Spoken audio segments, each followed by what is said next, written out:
Hello everyone, welcome back to another video. This is the Anthony Way Show. This is actually going to be a different video. First of all, with what I did, you can see what they are,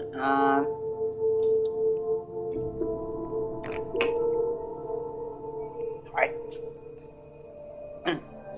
So, we see we got, okay. We can always do better next time when we play, Mike. We got 74 out of 100 hits. What the hell? Sorry. Coffee sentiment found 58 minutes. 58 over 100. I missed about 3 of them because I held the dumbass running after me. Radio code found. Here now 11. Now Homer found all of them. Okay. TV show found 13 out of 14. Oh, damn, Homer found on the one. Time found 9 out of 25. Yee! A one fault found. No, one fault? 0 out of 10. What? Cardboard handle found. 0 out of 10. Okay, no, that's alright. So, first of all, on those who remake Nightmare. And what we're gonna do is listen to all of these. Yeah, for this one. Stephen King once wrote that nightmares exist outside of logic, and there's little fun to be had in explanations. They're antithetical to the poetry of fear. In a horror story, the victim keeps asking why, but there can be no explanation, and there shouldn't be one. The unanswered mystery is what stays with us the longest, and it's what we'll remember in the end. My name is Alan Wake. I'm a writer.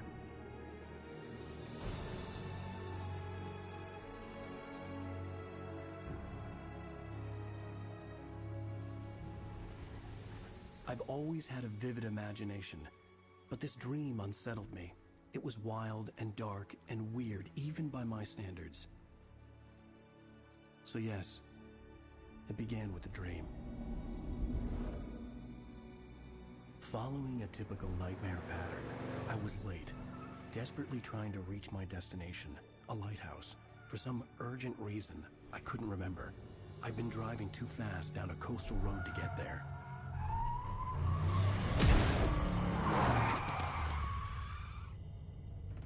I'd seen the hitchhiker too late.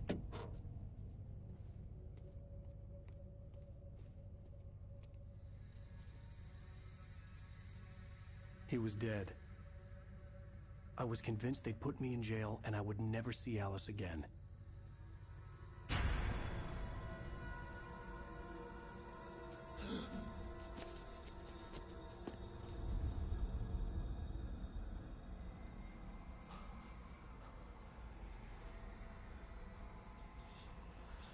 Suddenly, his body was gone.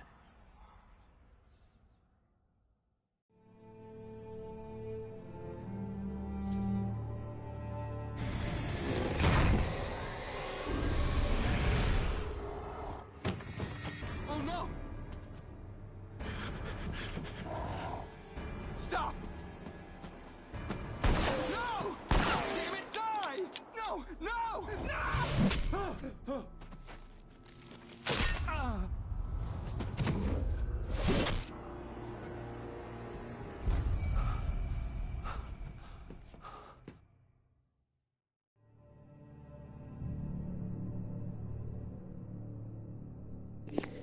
Now, before we call on the net one, I already know y'all can. Hey, Anthony, I already called all of this. By the way, and if you don't want to rewatch it all again, then you don't have to watch this video. This video is not for you. Thanks for watching.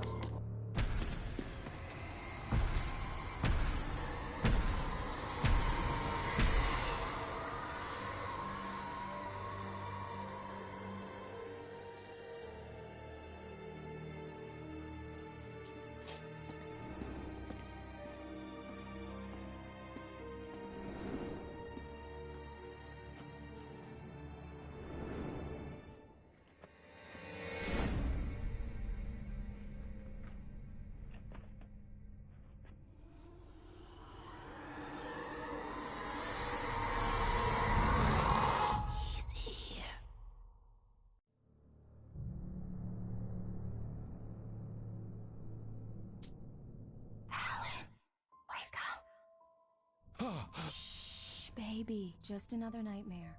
Everything's fine. You dozed off. Right. Anything more than dozed off would be news for everyone. Cheer up, handsome. We're here.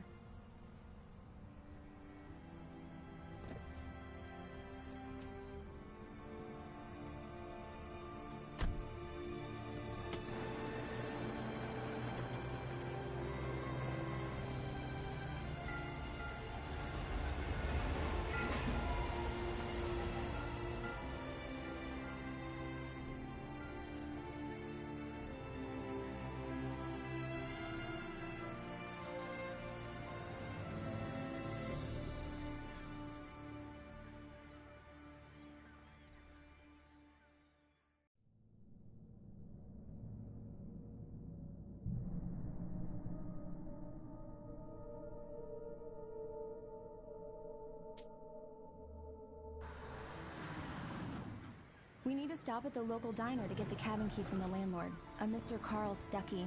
He's waiting for us. I'll go fill her up while you get the key. I'll pick you up here in, say, 15 minutes? Sure. Alan, thank you for coming here with me. I love you too. Go on. I'll promise to behave.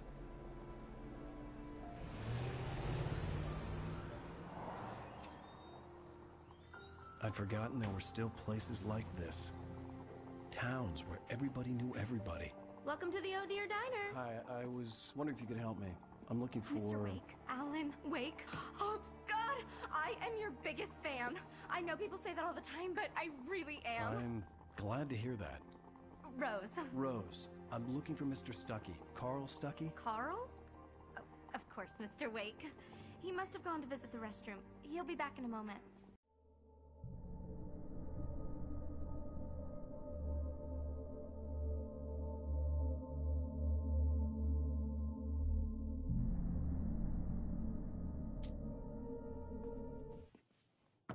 Hello?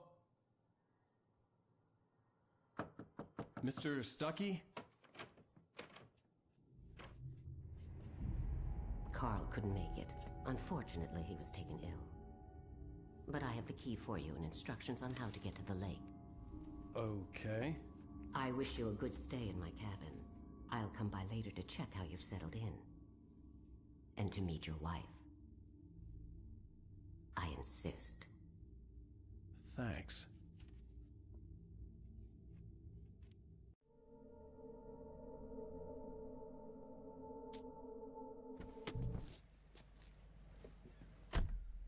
Mission accomplished. The key and the directions. My hero. I got some flashlights, just in case. Hey, wait! Mrs. Wake! Your keys!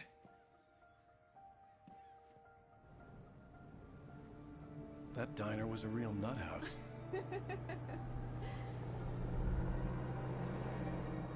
Can you believe this place? This would make a wonderful setting for a book. We're supposed to be on vacation, Alice. I'll figure it out when we get back home. Okay? Okay. We can talk about this later.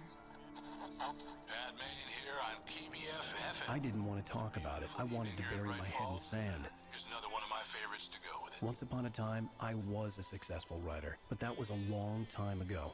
I hadn't been able to write a word in 2 years, not since my last book. And now the weather. It's gonna be a clear night, so you folks in the big city might want to look up every once in a while. See those stars winking down at you? It gets pretty dark out here, but they'll light your way.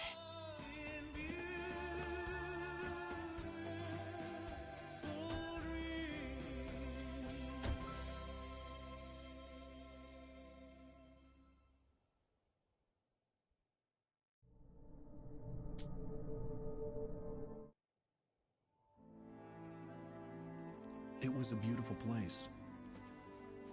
I told myself I could rest here, sleep here, and forget about my work.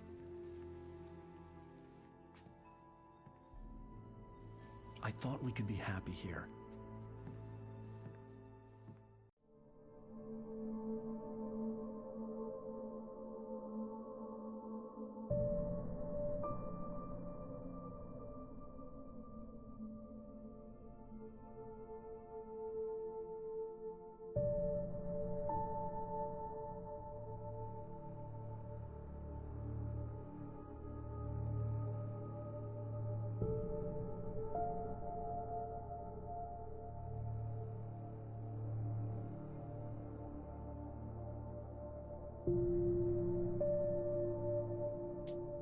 Surprise!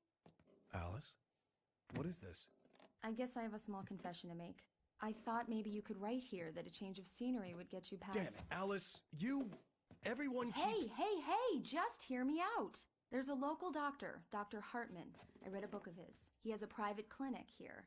He specializes in helping artists. So now you want to get me committed? No! It's not like that. That's not... Alan? Alan? Don't! Just don't! I don't want to hear it! God damn it, Alice! God damn it! I knew she wouldn't follow me in the dark. I needed some time alone to think things through.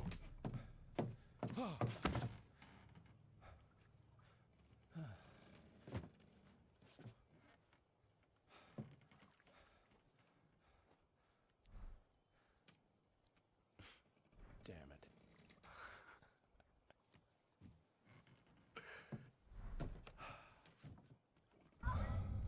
Alice? Alice? Alice!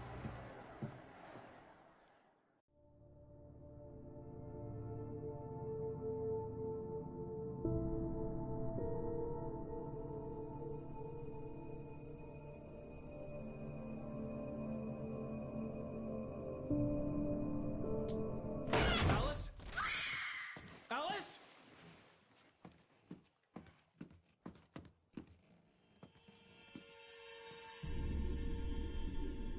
Oh no!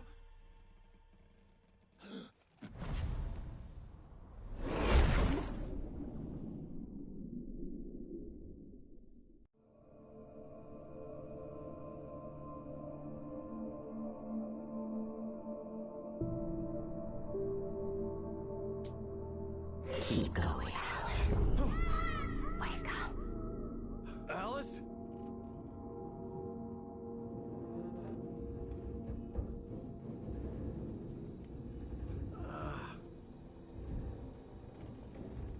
Waking up in the crashed car felt like I had woken from one nightmare and entered another.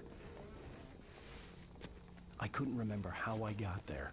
All I knew was that something terrible had happened to Alice. The phone was dead. I'd have to find help on foot.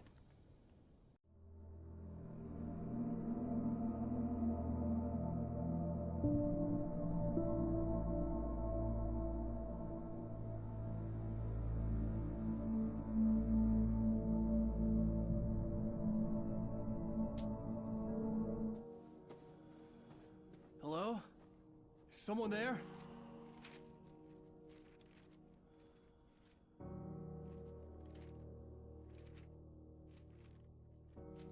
The loose sheets of paper were pages from a manuscript entitled Departure. That was the name I planned to use for the next novel I had never gotten started. I was named the author. I hadn't written it. I couldn't remember writing it. In the scene on the page, the hero was attacked by an axe murderer in the woods at night.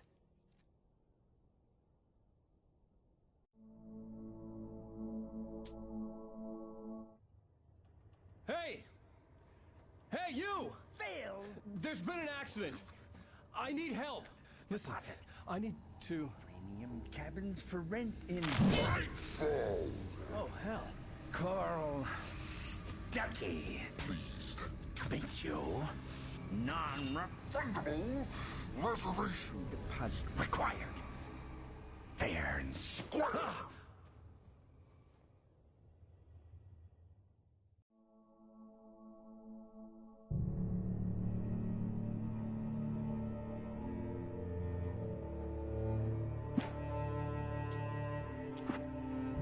Previously on Alan Wake.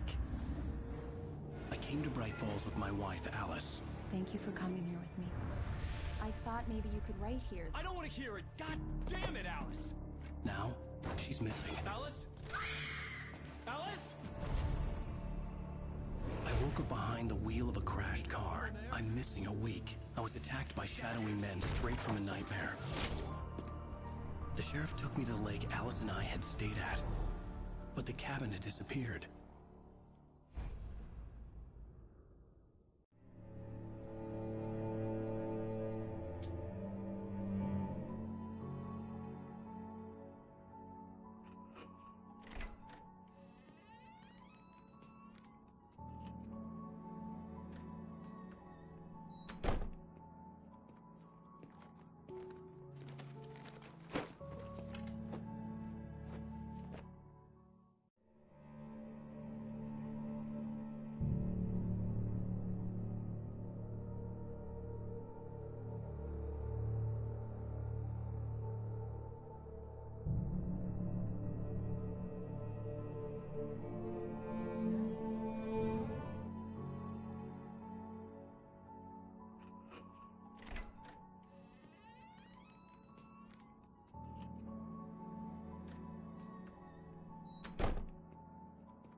it's stupid, but it's just...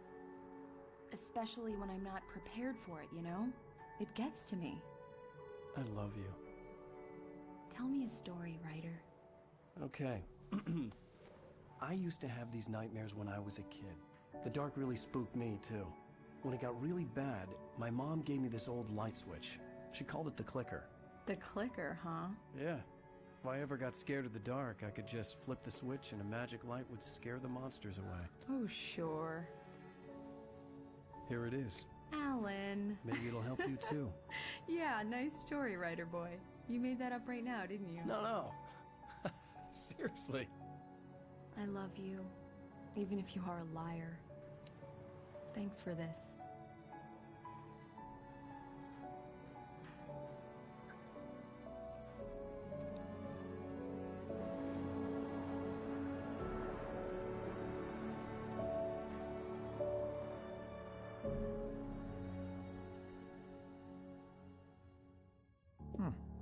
How do you feel, Mr. Wake? Any nausea, disorientation, anything like that? Mr. Wake, how are you feeling? I'm okay. My head's fine. I had to lie about my headache and memory loss. He'd send me to a hospital for tests. I couldn't leave without Alice. Very well. I don't think you have a concussion, but you've obviously been through quite a shock.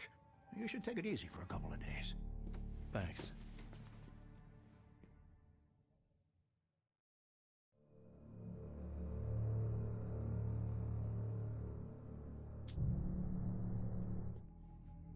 How did you end up at Stucky's gas station? I wanted to tell her what had happened last night, but I couldn't. She'd lock me up. Excuse me. I need to take this. Hello? Alan, please help me. Alice? Stop talking to the law. You'll do exactly what I say if you ever want to see your wife again.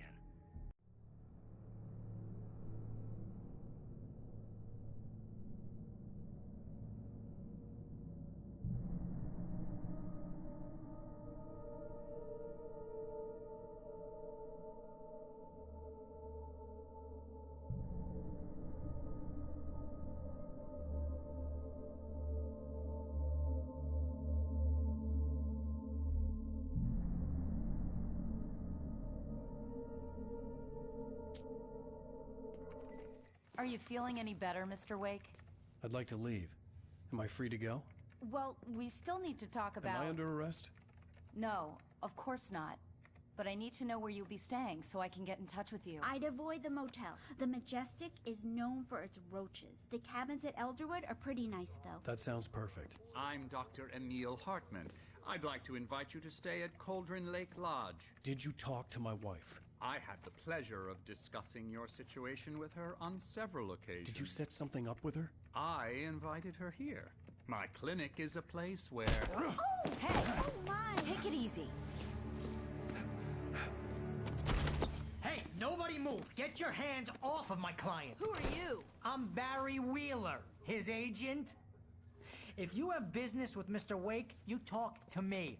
You yokels won't know what hit you once I sick my lawyers on your asses. No harm done, Sarah. I'm all right. I don't want to press charges. Mr. Wake, my offer still stands. Get me out of here. What the hell was that about, Al? We don't need a replay of that thing with the paparazzi. I thought they were gonna lock you up.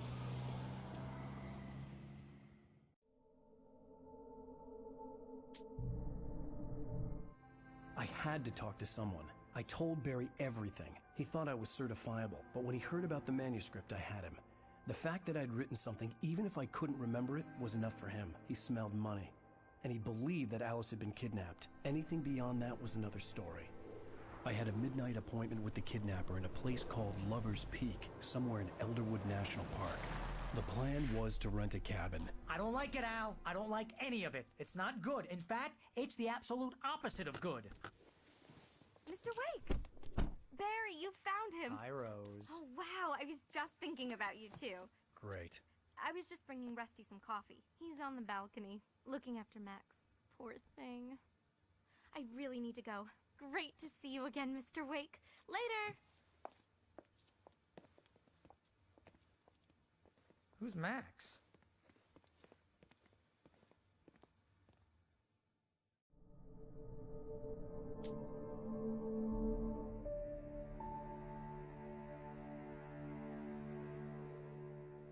That's just crazy talk, Al. Al!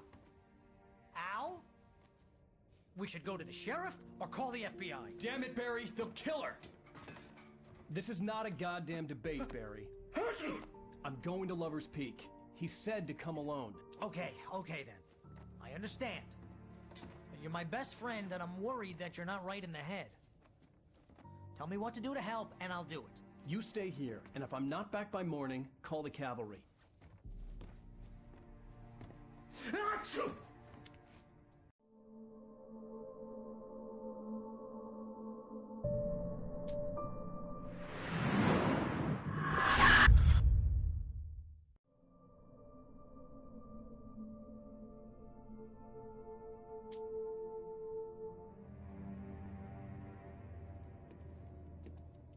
Mr. Wake?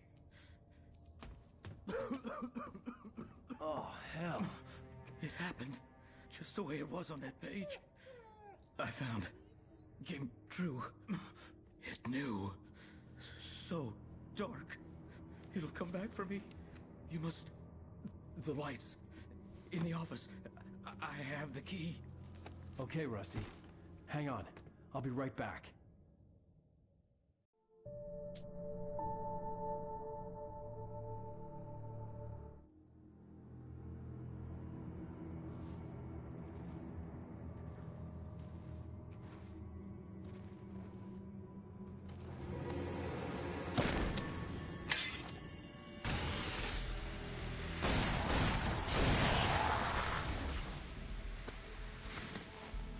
Come on, we gotta get moving. More of them coming. That flashlight's kid stuff. The flares will keep the bastards away.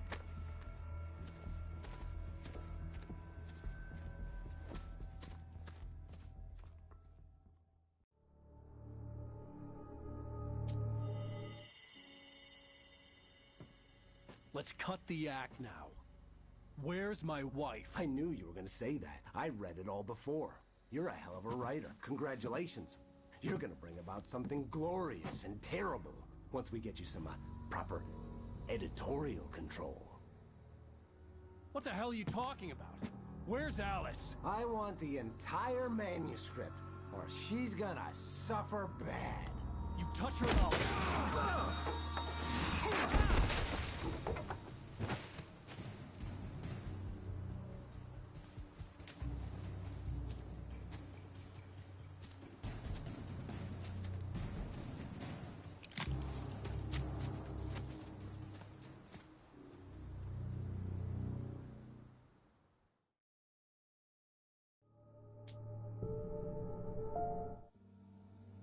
I sent Barry to the town to ask around about a man fitting the kidnapper's description. He'd go through the archives of the local paper. Perhaps he could learn something. Anything about the island and the cabin that had disappeared. The man wanted a manuscript. I had to try to write him one to get Alice back.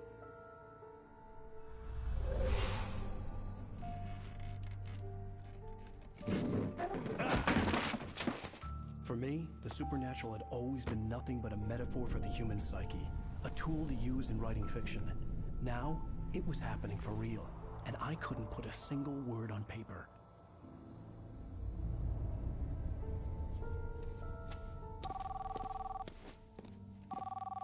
Barry Wheeler speaking. This is Rose. Rose? I found Mr. Wake's pages. Oh, you sweet, brilliant girl. Could you and Mr. Wake come get them? I live in the trailer park outside the town. We'll be there in less than an hour. Bye now. See you soon.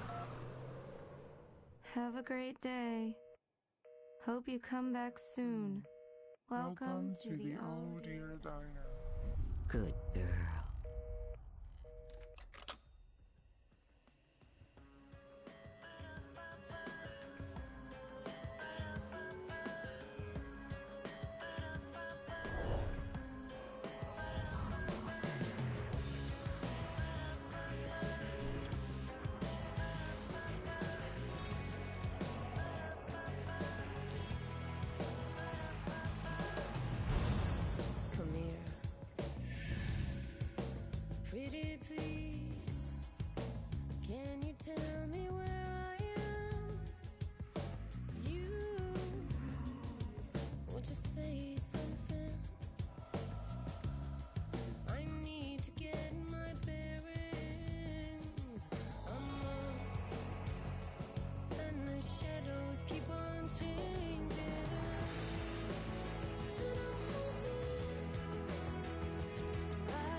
precisely on Alan Wake.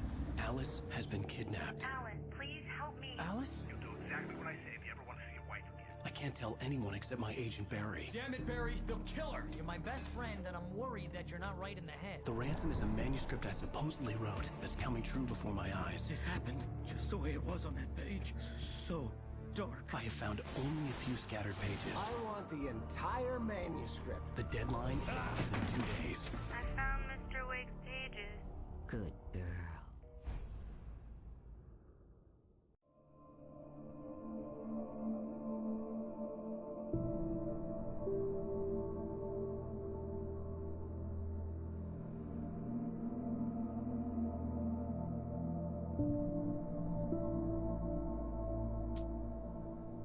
How the hell did she get her hands on the manuscript anyway? I don't know. She's resourceful. I told you you were too hard on her. Listen, I found out all sorts of interesting stuff while I was digging around. Yeah. Mr. Wake, it's Sheriff Breaker. We have an FBI agent here, Agent Nightingale. FBI? He's anxious to see you. You'd better come to the station. Okay, I'll be right over, Sheriff. Let's make this quick, huh?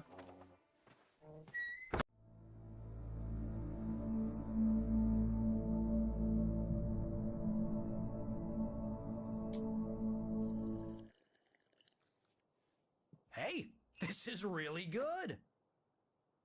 Rose, Yes, my manuscript. I really need it. I understand. I know what you need. A muse to inspire you. Oh, for Barry? She doesn't have anything. Yeah, hey, Al, what's... Oh... Barry! What? What?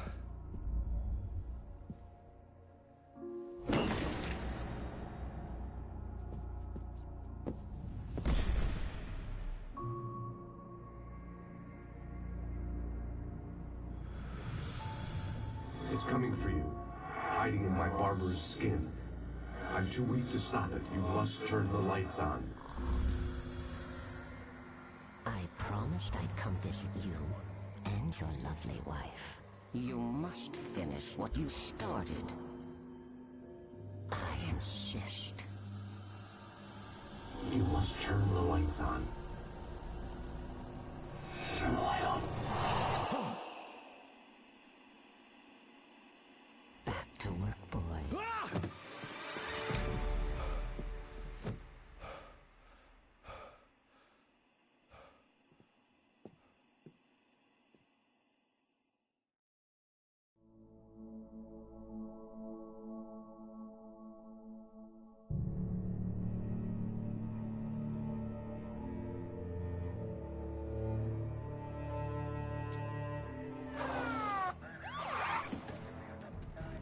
God knows what you've done to that poor girl.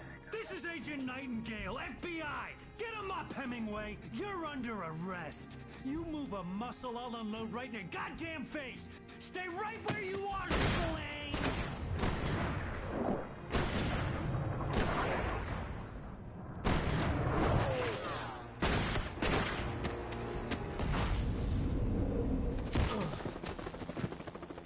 What are? I'm standing right here, you goddamn maniac!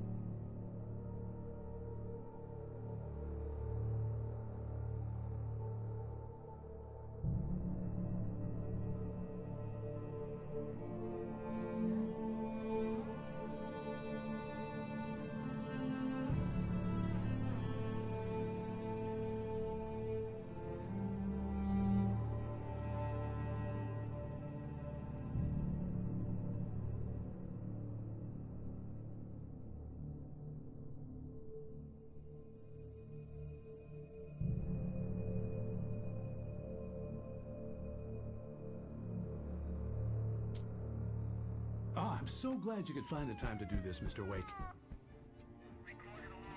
Nowhere to run now, Dan Brown. You back away from me. Don't hurt Whoa. Everyone calm down. Put the gun down. We're all friends here, right? Cool your jets, Nightingale. We got him. Judas Priest! What the hell's the matter with you? There's a civilian in there.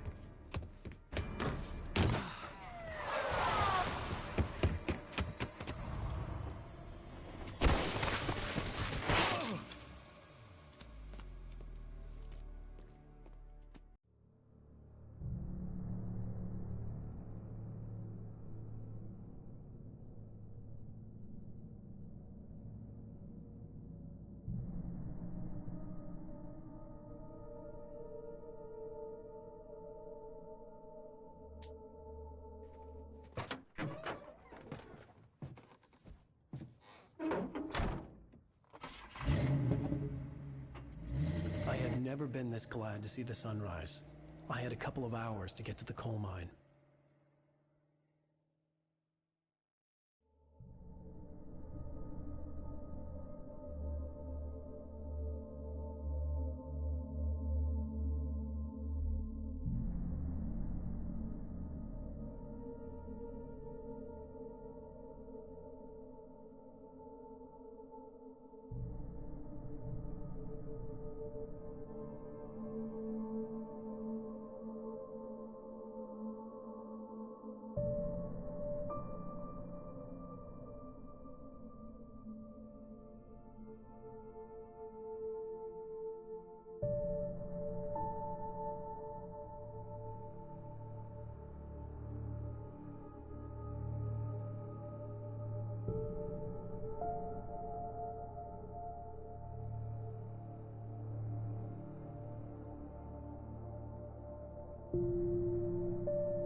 The coal mine wasn't far now.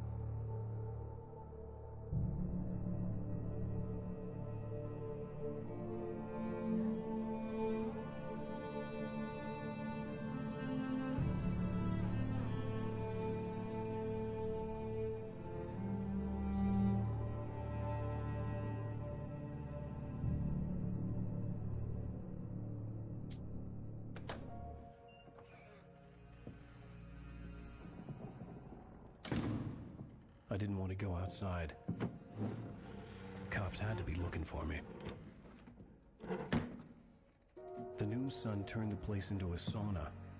The day dragged on. Different scenarios ran through my mind. Ways of how I'd torture the kidnapper to get Alice back. Or the different horrible things he could have done to her. I imagined her dead.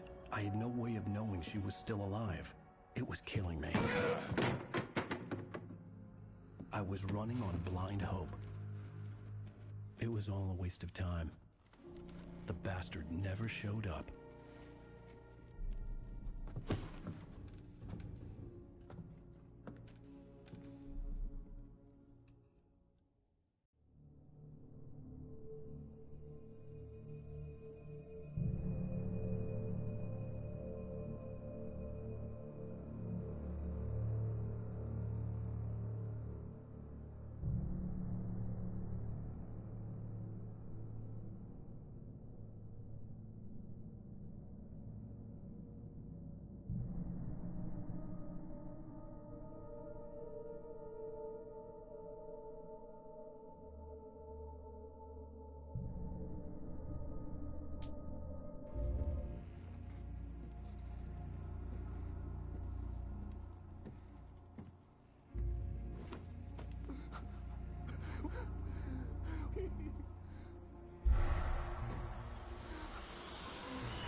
Previously on Alan Wake, I'm hunted by the law. Sheriff, Wake's running. I'm giving chase. Are you seriously telling me that writer just took out my deputies? A thriller I supposedly wrote is coming true. The genre of the story seems to be shifting. It's turning into a horror story. I was told that Alice had been kidnapped, but that was a lie. We don't have his wife. We don't know where she is. Her purported kidnapper was eaten up by the dark presence before it attacked me.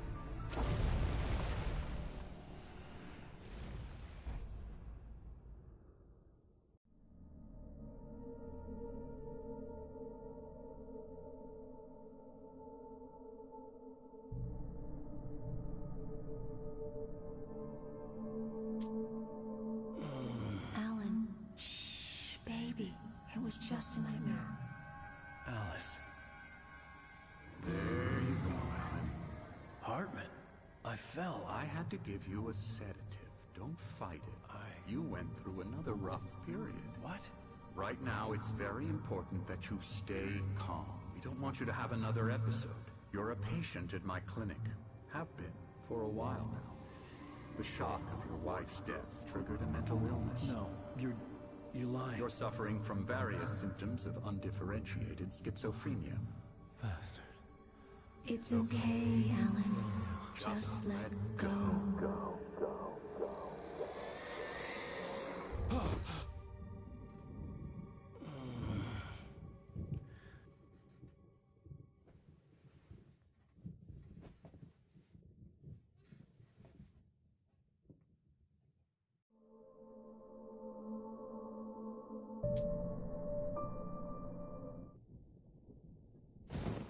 Oh, that won't do.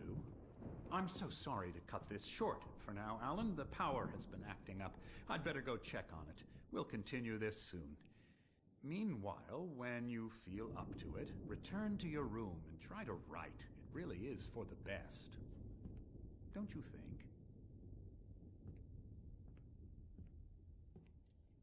I'd like to bash his head in with a hammer. Oh, he'd love to fish out our secrets, but he has no clue. He's not crazy enough. Not crazy like us, Sonny. Yeah! Being crazy's a requirement, Sonny. Who else could understand the world when it's like this? It takes crazy to know crazy. That's the sanest thing I've heard in a while. Zane! You're all right, Tom. Hey, we like him, don't we, bro? He's got to go to the farm. The Anderson Farm. Valhalla! We wrote it all down, lest we forget. A crash course. All you need to know to get your head right. You need to find the message. Here, Sonny, here's something for you. Gave me a rash, but I kept it safe from these bastards.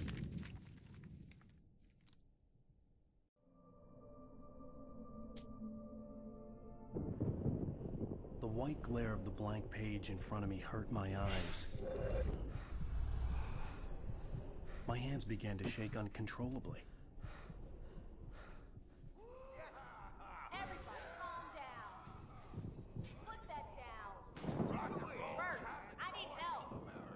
Hey, Wake, you stay here. I'm gonna go see what's up. You just keep doing what you're doing. Be cool, okay?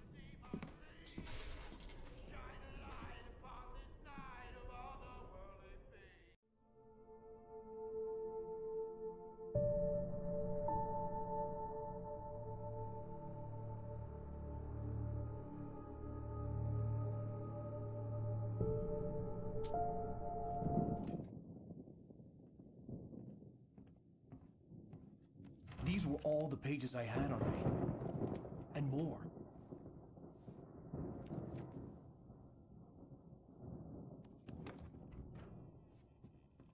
Alan, please. You're sliding back into the... Tell me one more lie and I'll shoot you in the face. Ah, well, it was worth a shot. Really, Wake, come on. Let's work together on this. You have no idea... Hartman, shut up! Barry, get out of here. I'll catch up with you. Get a car. Oh, Al, let's just... Go! Wake, listen to me. This is a mistake. Don't you see? Together we can create something absolutely wonderful. With your ability and mine.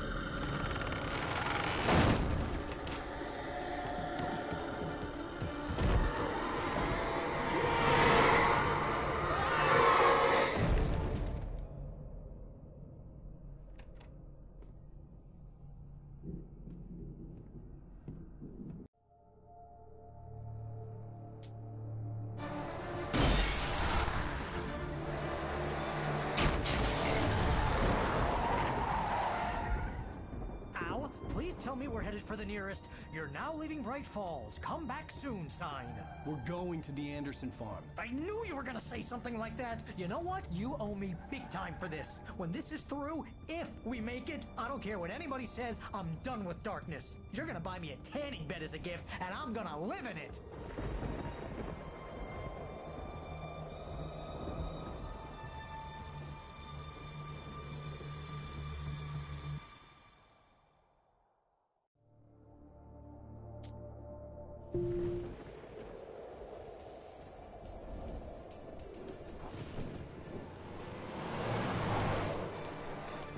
I'm crazy, but that's fine, Barry.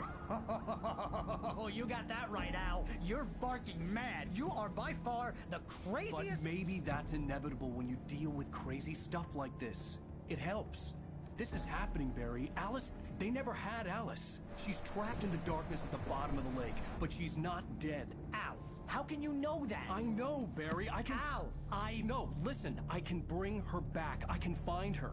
There's something special about this place. The lake, it does something to the works of art created here. It makes them come true. But there's a catch. The dark presence, whatever that thing is, twists it to its own ends. That's why all of this is happening. It's using my manuscript to take over everything. Al, I believe you. It happened to Thomas Zane before, it happened to the Andersons. I believe you. Crazy or not, you're not delusional. Weird shit's going down. That's a fact.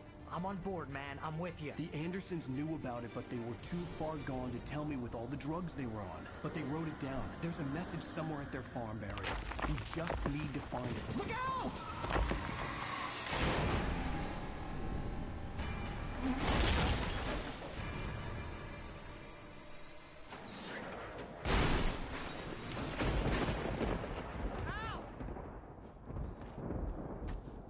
God damn it, Al, talk to me!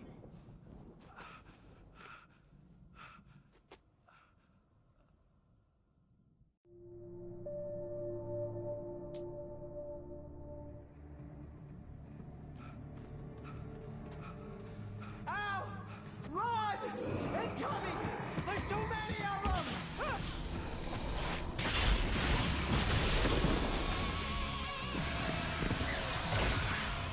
God damn.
Okay. We need to find Cynthia Weaver. We'll stay here for the night and head back to town as soon as it gets light. Hey, Al. Lots of hours before dawn. Might as well get some rest. And by rest, I mean drunk. Come on, Barry, this is... Yeah, what the hell?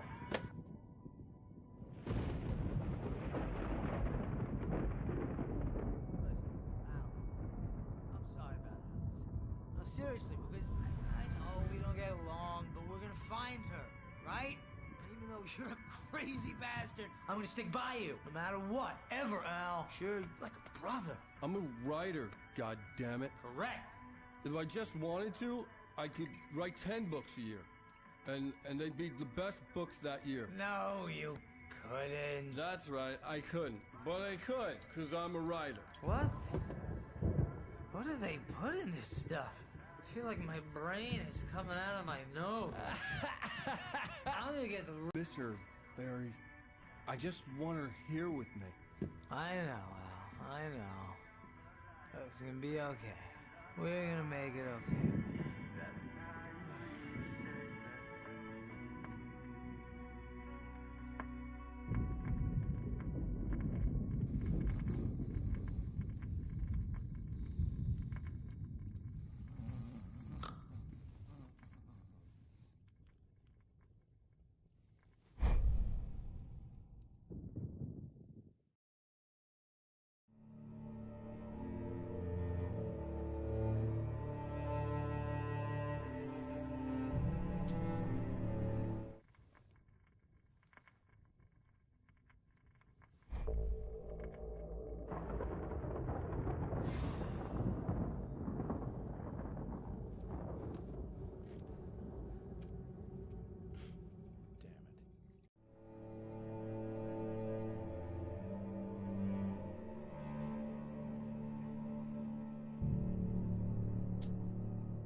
Yes.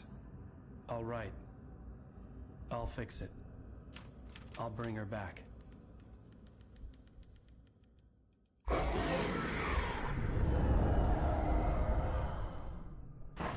No. I wrote it. I remembered it all now. In the dark, I'd written for days, a week, almost a complete manuscript of a novel entitled Departure. Jagger had been my editor, whispering in my ear, making sure that the unfolding story would make her more and more powerful. I thought I was saving Alice. Even with the cobweb she put in my head, some part of me had been aware enough to write my escape into the story, to bring a light into the cabin to release me before I could finish, to interrupt the horror story before the ending, where darkness consumed everything and everyone. Zane was weak and far away, but I had written him into the story, and his light had been enough to set me free. It isn't here now. I'm here because it was written. I brought the light to set you free. You must hurry. We'll know I'm here. It will be back soon. It stole the skin of my barber a long time ago. She looks so old.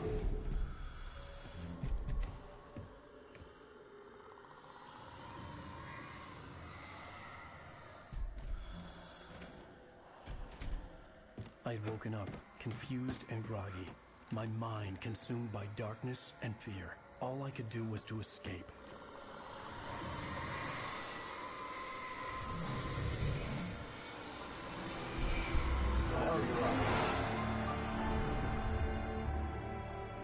The week spent in the cabin had taken its toll. I was barely conscious, and fading fast. It had to have cost Zane terribly, thrown him even deeper into whatever dark place he now haunted. But he had managed to weaken the dark presence, kept me safe that night.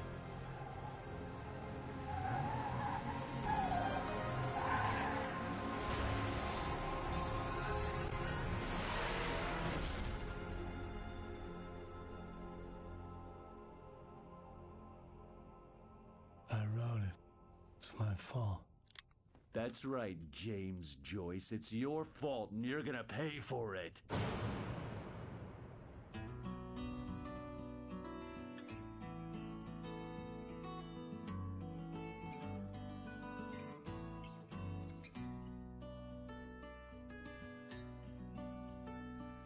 There's an old town road with mystery of Tom the poet and his muse, and a magic lake which gave a life to the words the poet used.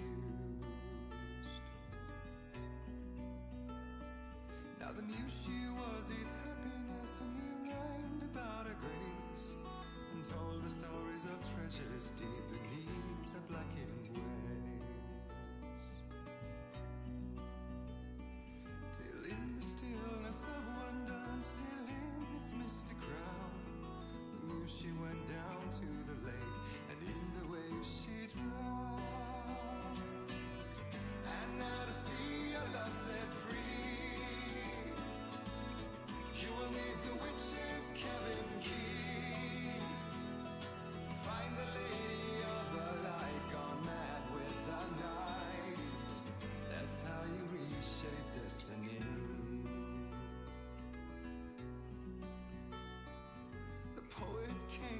to the lake to call out to his dear. When there was no answer, he was overcome with fear. He searched in vain for his treasure lost, and too soon the night would fall, and only his own echo would wail back as his call. And when he swore to bring back his love by stories he'd create, nightmares shifted in their sleep in the darkness of the lake. And now to see your love set free, you will need the witch's cabin key. Find the lady of the light still raving in the night. That's how you reshape destiny. In the dead of night she came to him with darkness in her eyes. We're in a morning gown, sweet words as her disguise. He took her in without a word, for he saw his grave mistake, and vowed them both to silence deep beneath the lake. Now if it's real or just a dream, one mystery remains, for it is said on moonless nights they may still haunt this place.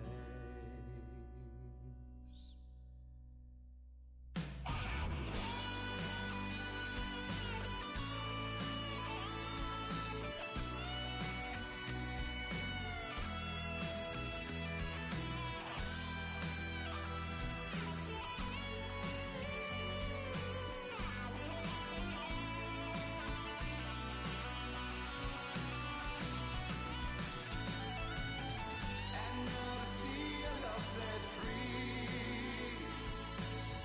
you will need the witch's cabin key. Find the lady of the light, go mad with the night. That's how you reshape destiny.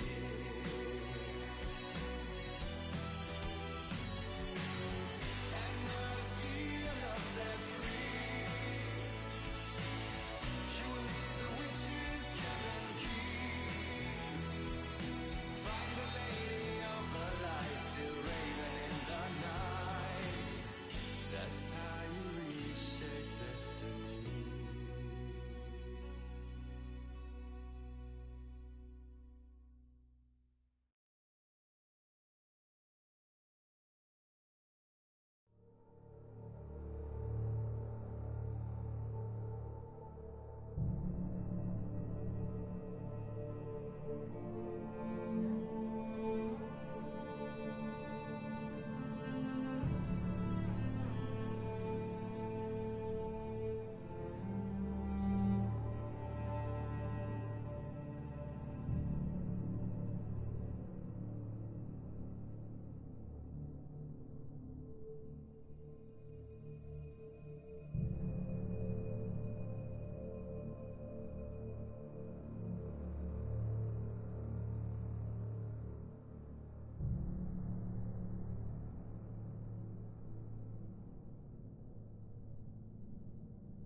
Previously on Alan Wake. Under the influence of the Dark Presence, I wrote a horror story that is coming true. Jagger had been my editor, making sure that the unfolding story would make her more and more powerful. Some part of me had been aware enough to write my escape into the story. Together we can create something absolutely wonderful. The lake, it does something to the works of art created here. It makes them come true. My mom gave me this old light switch. The clicker. Alice is being kept in a dark prison. I need to find Cynthia Weaver to fix this. It's your fault, and you're gonna pay for it.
Well, we're expecting a record crowd from the neighboring counties. Naturally, we hope to break the record set by last year's Moose Fest in our neighboring town, Watery. Ladies and gentlemen, some people have asked me, what's the big deal about Deer Fest? And I think that this sums it up. It's about friendship and community. We've got a great party coming up, but let's try to hold it in until tomorrow and get through the night in one piece, all right?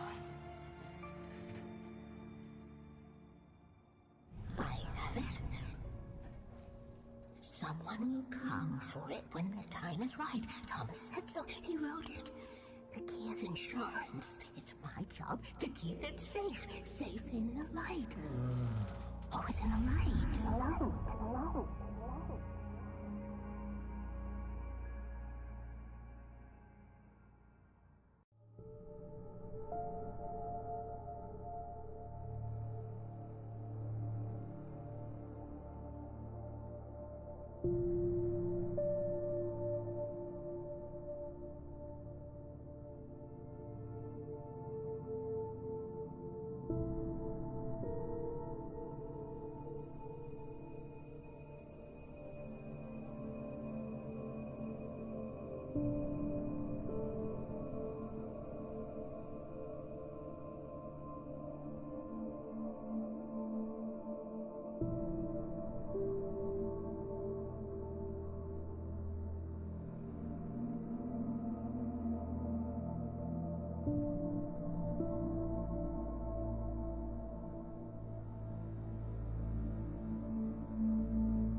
Wake, what's wrong? Lady, are you stupid? It's a trick. It's an obvious trick. Okay, I've had enough of this crap.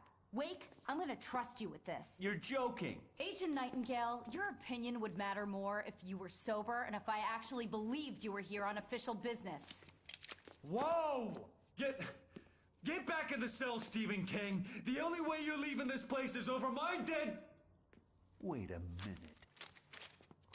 I know this...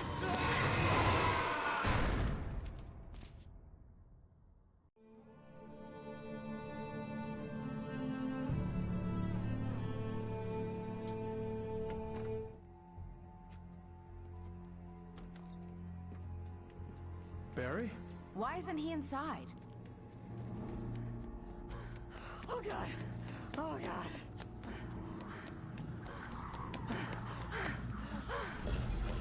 Barry! Look out! Barry, move! Ah! Barry! He made it inside, Wake. He's okay.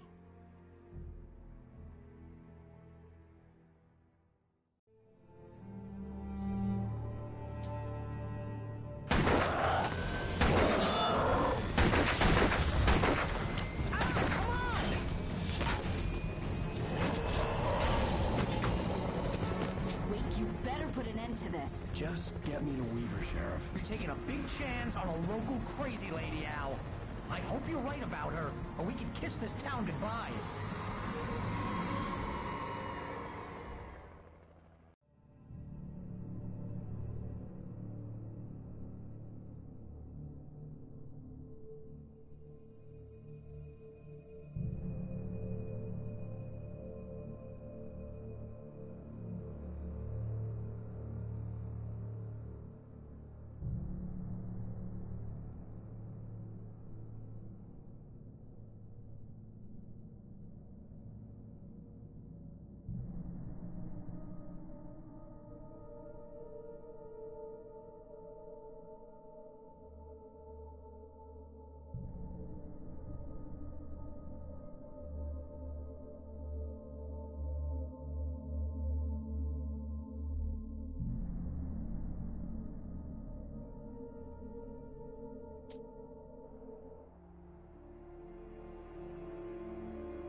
Like this. Right. The city's a war zone. King Kong, mutant alligators, and Alex Casey shoots the place up every weekend. Look, I never even carried a gun until a couple of days ago. Well, my dad used to be a cop there. Tells some pretty wild stories. Stuff like this? No, just normal bad stuff. Kinda like your books, Wake. I used to tease Dad that he was just like Alex Casey. You've read me. Oh, sure. You're a pretty good writer. A little heavy on the metaphors, maybe. Nobody's ever said that before. We're coming up on the power plant. See the lit building over there? And that's the dam further up the river. I can't land here. I'll take her down the road across the river. Just get me there, Sheriff.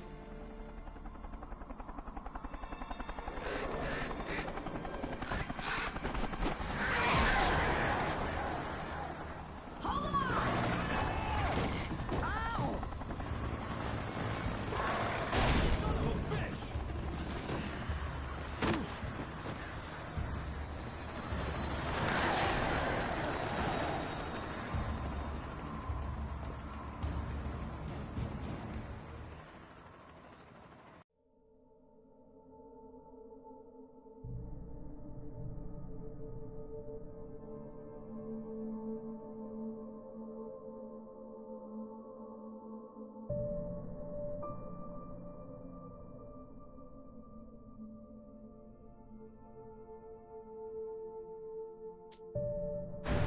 Hold it right there! Miss Weaver, Cynthia, I'm a friend. Prove it!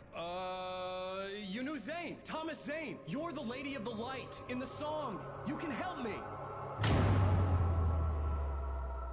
About time. Young man, I've been waiting a very long time for you.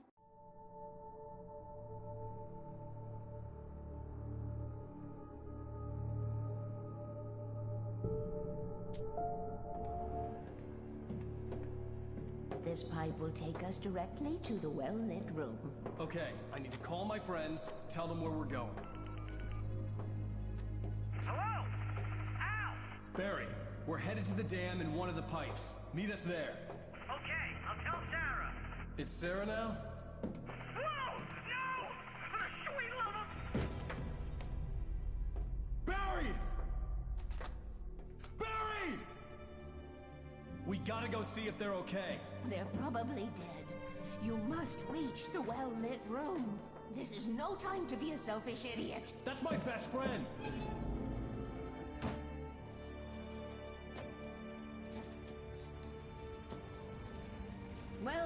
fool.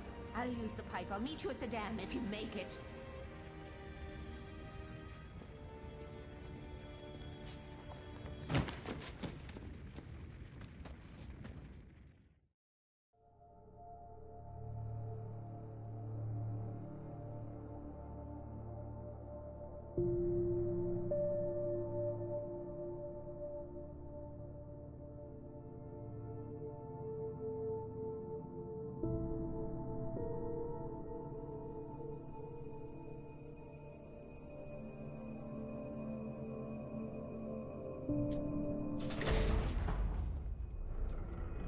Take it, and I won't need to worry about the room anymore, because 6 and 33 and 118 need changing soon, and I don't want to climb up the ladder to change them because it's very late, and I'm tired. And if you take it, I won't have to do that anymore. The page was autobiographical, a memory from my childhood. But I didn't write this. It was a page written by Thomas Zane. None of them were supposed to exist anymore. Alen, 7 years old, would fight sleep to the bitter end. When he did sleep, he soon woke up, screaming, the nightmares fresh in his mind. One evening, his mother, sitting by his bed, offered him an old light switch. She called it the clicker, and flicking the switch would turn on a magical light that would drive the beast away. To imbue the talisman with all possible power, she added that it had been given to her by Alan's father. Alen never knew him, and anything of his took on mythical proportions in his mind. With the clicker firmly in his hand, Alen finally slept like a baby. Now, almost 30 years later, Alen thought of this as he stood on the rim of Cauldron Lake, the clicker in his hand. He took a deep breath and jumped. My mind swirled. I'd given the clicker to Alice, yet it was here. Zane had written it into existence, in a story I had written. I can get to her now. I can finish this.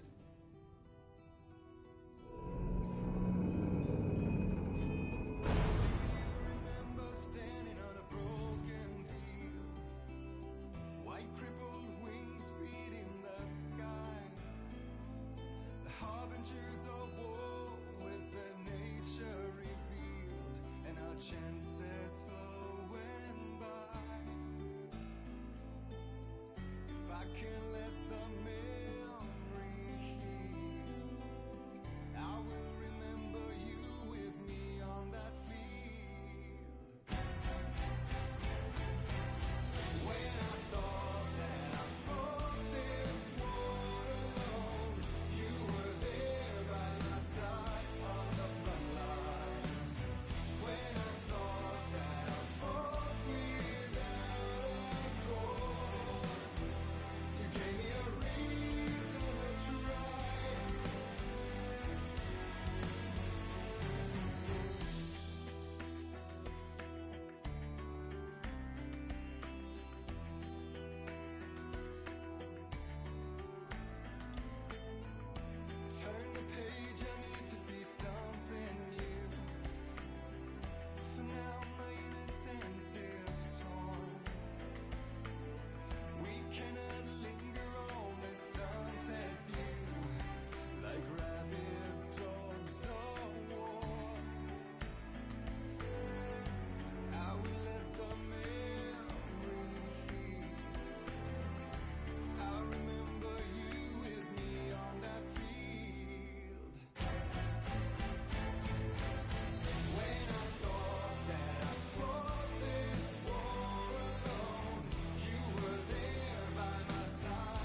on Alan Wake. I wrote a horror story that has come true. Thomas Zane did the same in the 70s. You will go no further. If I continue like the Dark Presence wants me to, the story I'm writing won't save Alice. It's a horror story. No one will survive. You knew Zane! Thomas Zane! You're the Lady of the Light in the song! He left something behind to help me. The clicker. Alan thought of this as he stood on the rim of Cauldron Lake, the clicker in his hand. He took a deep breath and jumped. I can get to her now. I can finish this.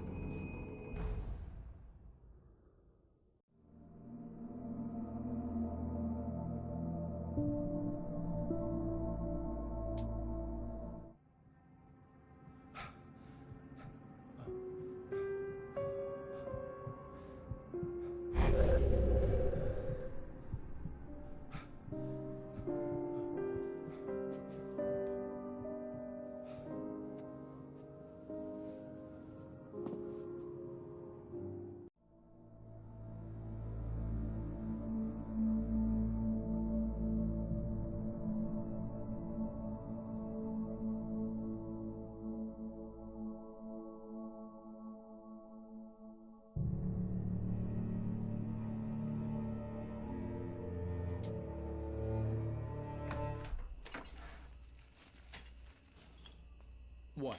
Now you can't even talk to me? Well, this morning I was angry because you said you'd be home at midnight and you showed up at 7 a.m. and passed out in mid-sentence. Now I'm over it. Are you angry? This goddamn tour. It's gotten out of hand. Oh, honey. It's almost over, right? We can get back to normal. Then you can start writing again. I'm sorry, honey. Alan, you're not thinking straight. Just take a shower and go back to bed, huh? Yeah, you're right, honey. I'm sorry. Once this is over, let's go away together. A vacation. Just you and me. Some peace and quiet.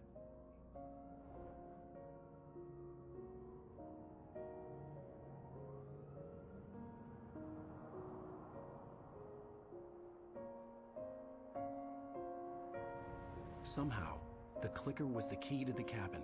I had to return to Cauldron Lake to save Alice.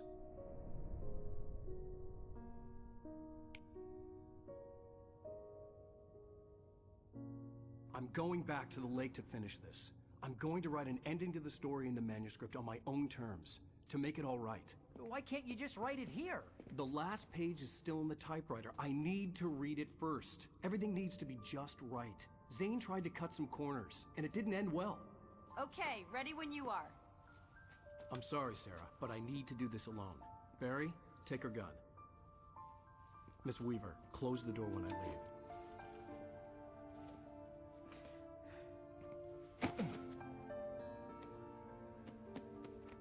Good luck, Al. See you later.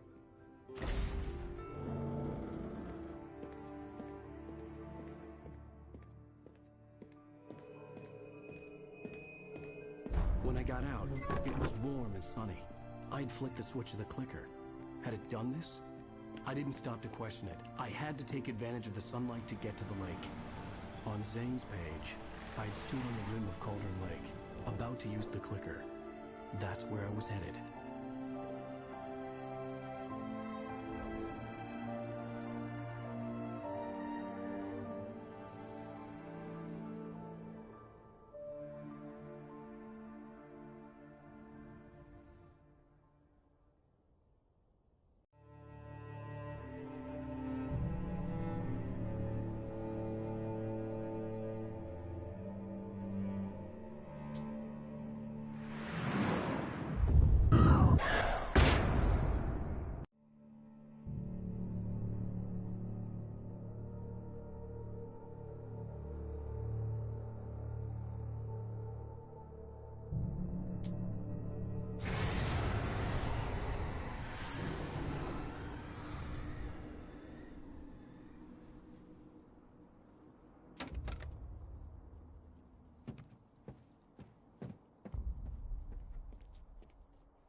Baby, you were having a bad dream.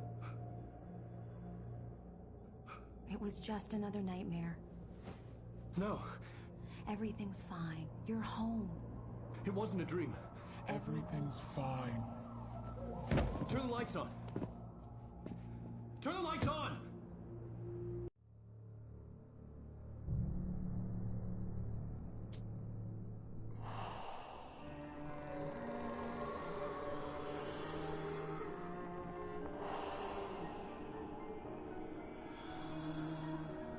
You must find your way to the cabin.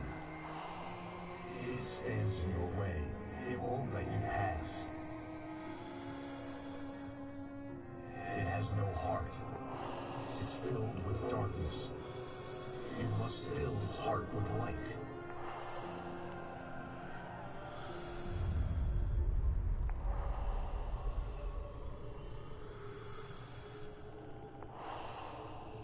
Don't mind him. He's Mr. Your friends will meet him when you're gone.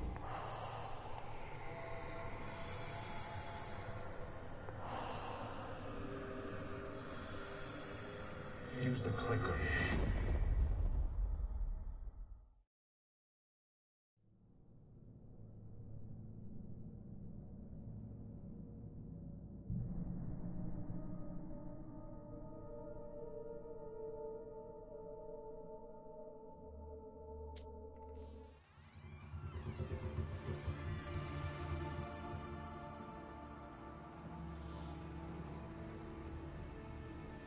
Now you will never get her back.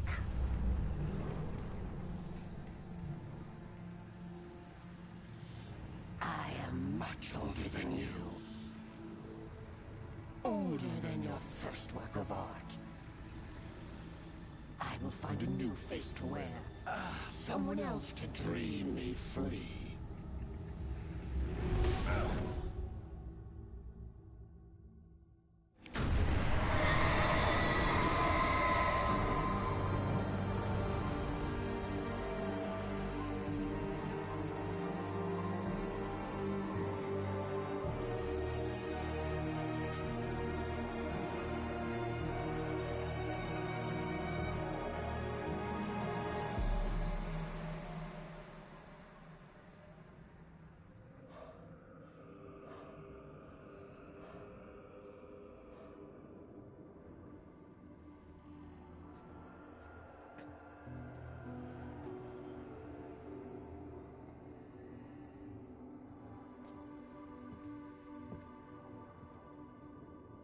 I could feel Alice's presence close by. I understood what I had to do now. I knew how to write the ending to Departure. There's light and there's darkness. Cause and effect. There's guilt and there's atonement. But the scales always need to balance. Everything has a price. That's where Zane had gone wrong. There's a long journey through the night back into the light. Alice? Alice?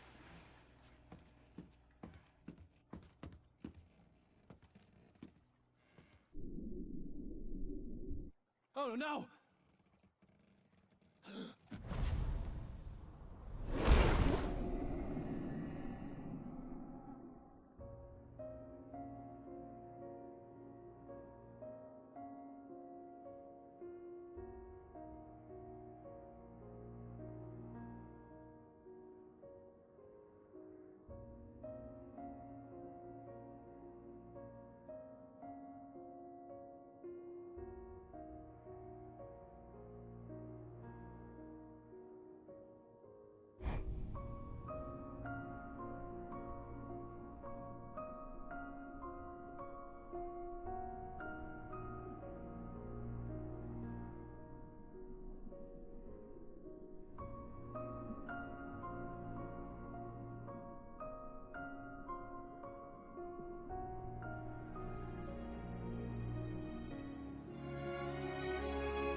best guests have already started to arrive. Just ran into one on the ferry. A famous artist, no less. We'll see if we can rope him into an interview later on. Now, let's go to the phones. Caller, you're on KBF-FM. Hi, Pat. It's Rose. Why, hello, Rose. What's on your mind? I know who that famous artist was. It was Alan Wake, wasn't it? He's my favorite writer. Well, Rose, I just saw him at the diner. Oh, I am so excited he's here. I'm sure he's glad to be here, too. Well, folks, I guess the secret's out. This is Pat Maine on KBF-FM, and now some music.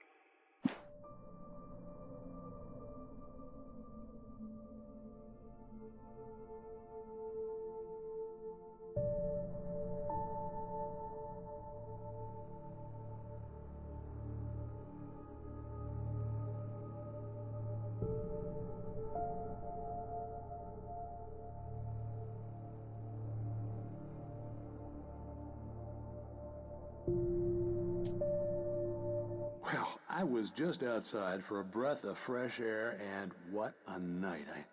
I know most of you are probably in your beds by now, but if you're still up and around, take a moment. Step outside for a spell and breathe in deep. The weather is absolutely still. The sky is crystal clear. It's like the forest is quietly breathing along with you. As you listeners know, I'm a night owl, and it's on nights like this I wish I wasn't cooped up in the studio. Makes an old man like me wish I could just roam wild. But here I am, and who'd keep you company all night long if I weren't? It looks like I'm not the only one staying up late. Caller, you're on the air. Hey, Pat, it's Maurice Horton. Hello, Maurice. What are you up to? Well, I was just taking Toby on his walkies. Oh, isn't it beautiful out there? Sure, but Pat, the reason I called is that Toby heard something rustling in the undergrowth and took off after it, and I couldn't find him. Probably a rabbit. Sure. Toby loves rabbits. Well, sure. Anyway, I figured that, if anyone runs into Toby, they could grab him. My number's on his collar. And Toby's a friendly dog? Oh, Toby loves people. Usually he comes back, but we were pretty far from home, and it sounds like he went pretty wild there. Great dog, but he's just too dumb for his own good. Well, Maurice, it's out there now. Hope Toby comes home soon. Yeah, thanks, Pat. You have a good night now.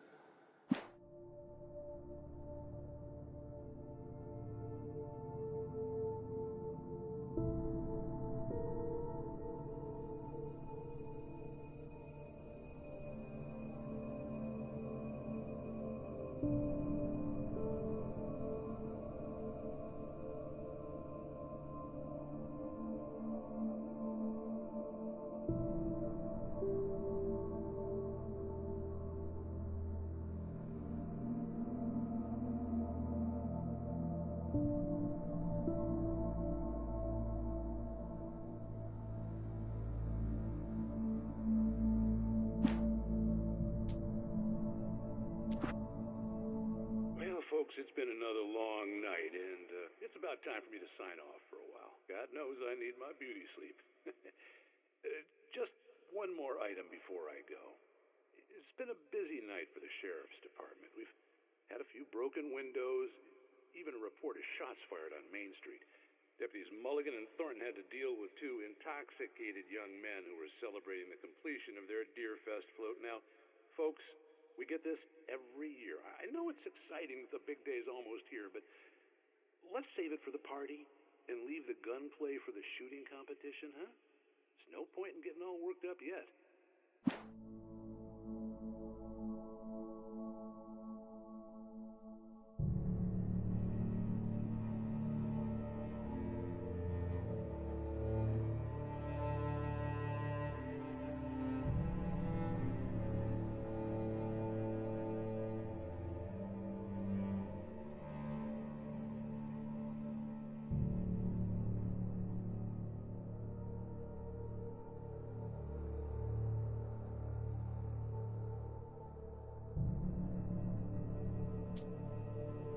Welcome back to the show, folks. As promised, our very own Dr. Nelson has just parked his rear end in the studio. Doc, what's your Deerfest plan like? My plan? You make it sound a lot more organized than I ever seem to manage.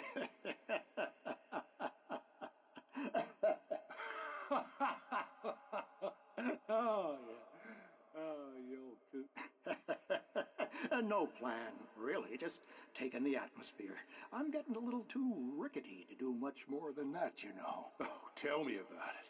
No sack race for us older gentlemen, huh? Yes, exactly, Pat. But I'm going to check out the parade, of course. And I'll be one of the pie contest judges, too. Well, that takes a different kind of constitution. Oh, yeah. It's my kind of exercise. Now, Doc, seriously, you're in pretty good shape, though. You're the outdoors type. I know for a fact you're an avid fisherman. That's right. Matter of fact, just caught a heck of a largemouth bass early this morning. But you're not taking part in the fishing contest? No, not this year. See, Pat, I'm just not that competitive anymore. Now I just like to take my time and enjoy the peace of it. It's no fun if I need to worry about what I'm catching, you know? Well, considering your track record, the participants are probably pretty happy you feel that way. Well, Pat, that's kind of you to say.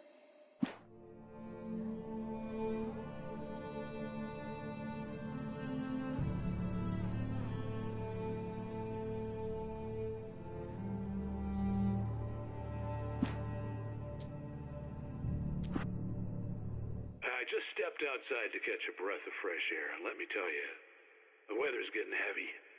Nights like this make me especially glad I'm here talking to you and not home in bed. Once the weather takes a turn like this, I can't sleep at all. It's all tangled bed sheets and dark thoughts, punctuated by the occasional plunge into nightmare. Is it just me? Well, perhaps it is.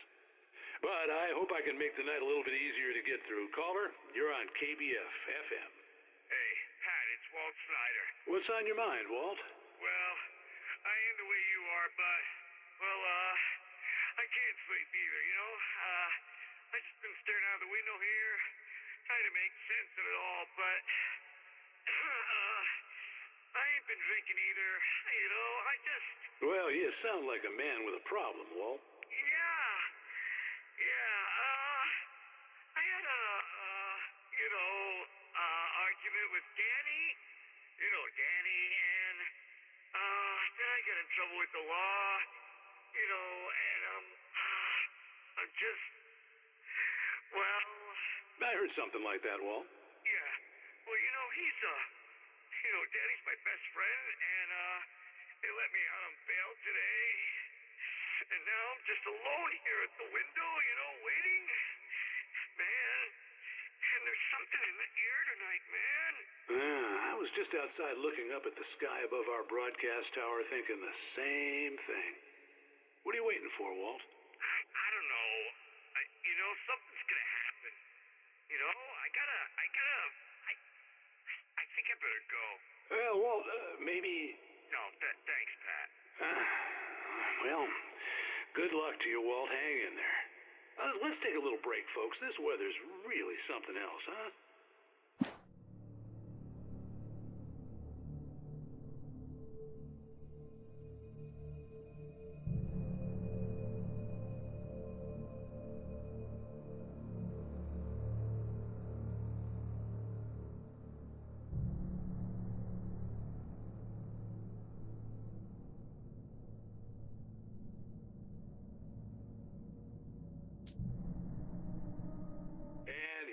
Call.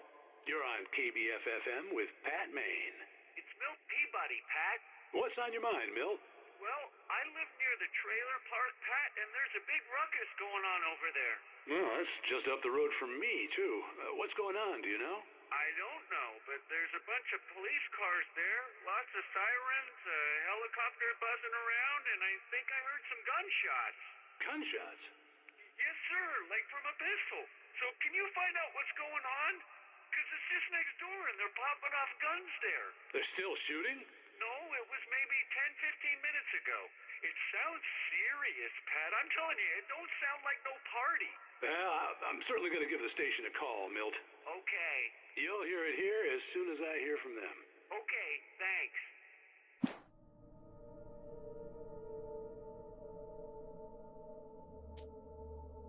And we have another caller. You're on the air. Pat, it's Lorna Miles. Why, hello, Lorna. What do you have for us? Well, I just don't see why the cops bother with the trailer park. What do you mean? It's a trailer park. Of course you're going to have trouble in a place like that. I mean, what do you expect? The sheriff should be helping us normal citizens instead of wasting resources on those people. Well... Let the trash sort themselves out. I'm sorry, but my granddaddy settled in Bright Falls in 1911. Well, thank you very much for that compassionate viewpoint, Lorna.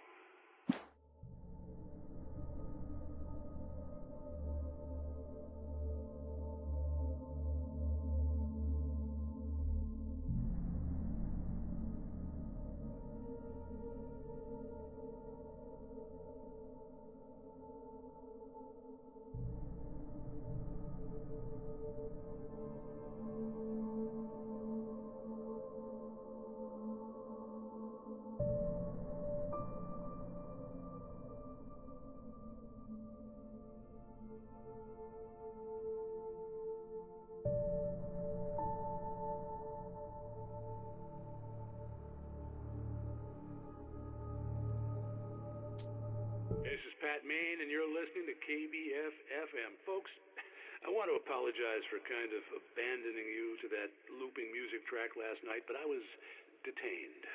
You see, I encountered a big-shot G-man with an itchy trigger finger who could use a lesson in manners and a boot in the ass, not necessarily in that order either. Now, folks, I know I'm not being very informative here, and I apologize for that. I really should just keep quiet, but I'm just so peeved right now, because some people just shouldn't be carrying badges. I'm just glad that our Sheriff Breaker was there to straighten things out. And if someone I met last night is listening, let me just say, I'm sorry if my mouth got you in trouble. I'm pretty sure you're not the bad guy here. Godspeed, son. I hope you know what you're doing. Now, on a lighter note, I'll be talking to Dr. Nelson all morning. But first, a little music. Welcome back to KBF-FM. Hope you enjoyed that tune. Now, Doc, you were talking about life and finding that special someone, that soulmate. Well, you were talking about that. I was saying I don't buy it. Well, see, to me, that's strange, because I always pegged you as a hopeless romantic. You got me there, Pat. But I think love's where you look for it. And you need to do a lot of looking, sure. But the idea that there's that one special person out there for you, and if you miss that chance, it's gone forever and you're forever incomplete. I mean, isn't that depressing? Or, heck, childish even? There's plenty of fish in the sea. And apparently a fisherman has a fishing analogy for everything. But what you're saying, isn't that a little harsh? Well, no. What I am saying is that your potential for finding that connection isn't limited to what's essentially a chance encounter. How is that harsh? Yeah, well, I guess that's a nice thought, but let me say something personal here. Okay. Now, well, I don't disagree with you exactly, but I can't really fit that together with what I feel, what I felt for someone, because she was the one. She was. And I let her drift away from me. Maybe I didn't put in the work, I don't know, but well, since then, and it was a long time ago, but since then there hasn't been anyone, not like her. And I'm not saying I dwell on her or haven't moved on. I like my life. I'm not living in the past, but I do miss the way she completed me. You can't argue with the heart, Pat. I'm sorry, folks. I had kind of a scary experience last night, and let's just say it's shaken a few things loose.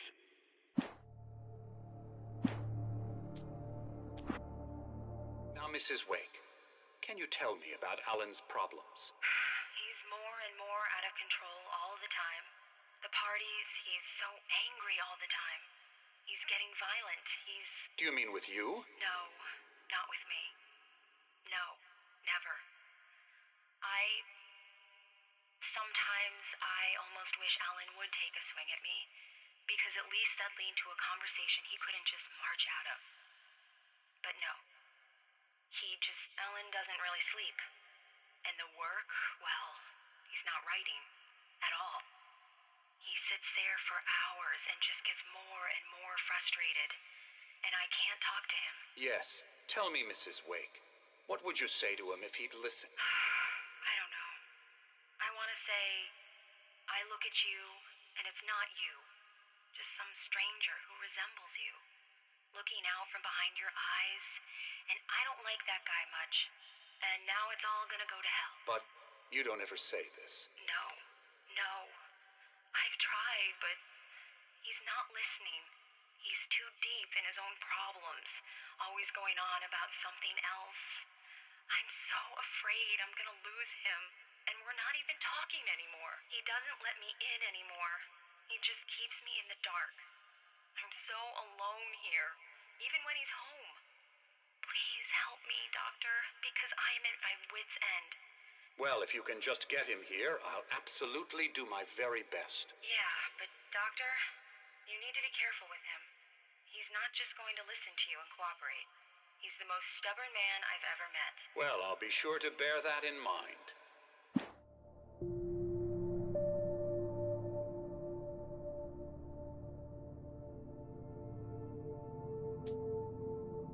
As you regular listeners know, I tend to work through the night, but I'm not the only one. Deputies Mulligan and Thornton are taking a couple of moments off their busy schedule to join me here in the studio. Boys, how busy are you now? Deerfest is almost here, isn't it? I bet that keeps you in business. Pretty busy, yeah. Actually, Pat, we've been real busy with other stuff. Which concerns an ongoing investigation.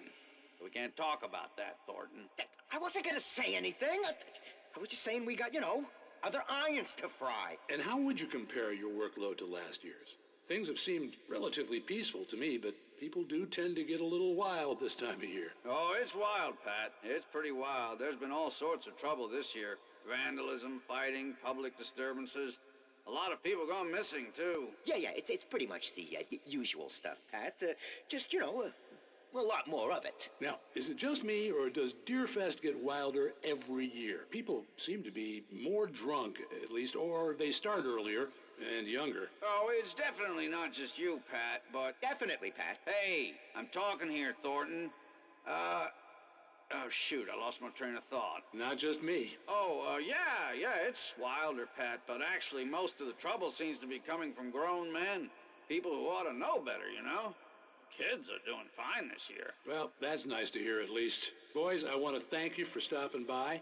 I'll let you get back to your patrol. Sure thing, Pat. Yeah, sure thing, Pat.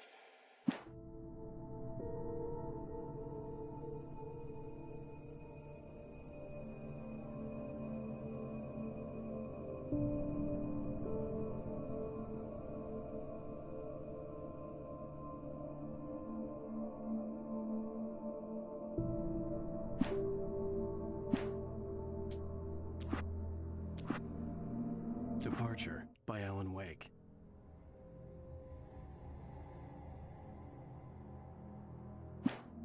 The man turned to face me. His face was covered in shadows. It was hard to make him out in the darkness of the forest that surrounded us, but the axe he lifted was plain to see. It glistened with the blood of his victim. He grinned madly. The shadows were alive, distorting his features. It was a scene from a nightmare, but I was awake.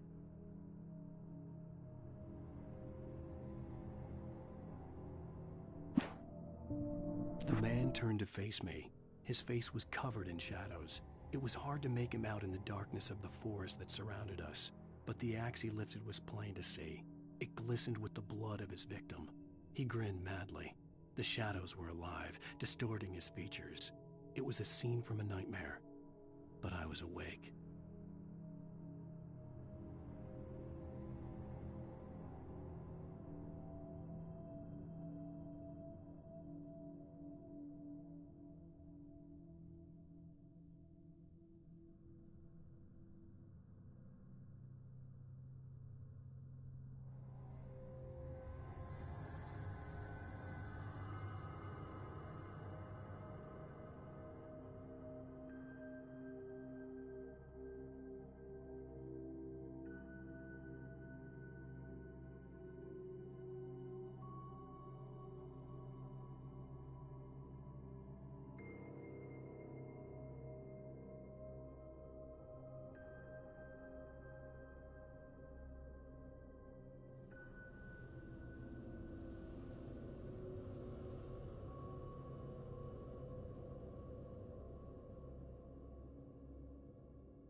The Taken stood before me. It was impossible to focus on it, as if it stood in a blind spot caused by a brain tumor and eye disease. It was bleeding shadows like ink underwater, like a cloud of blood from a shark bite. I was terrified.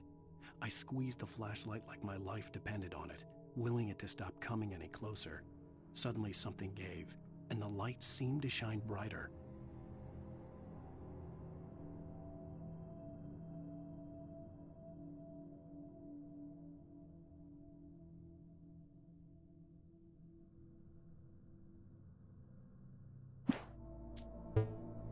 I heard them before I saw them, swooping down from the sky and screeching as they came. I spun around just as the cloud was upon me. For an instant, I stared into 100 dead eyes, black pearls glittering in the darkness. I raised the flashlight and the swarm exploded like fireworks. Feathers burned, turned into ash. I couldn't hear my scream above theirs.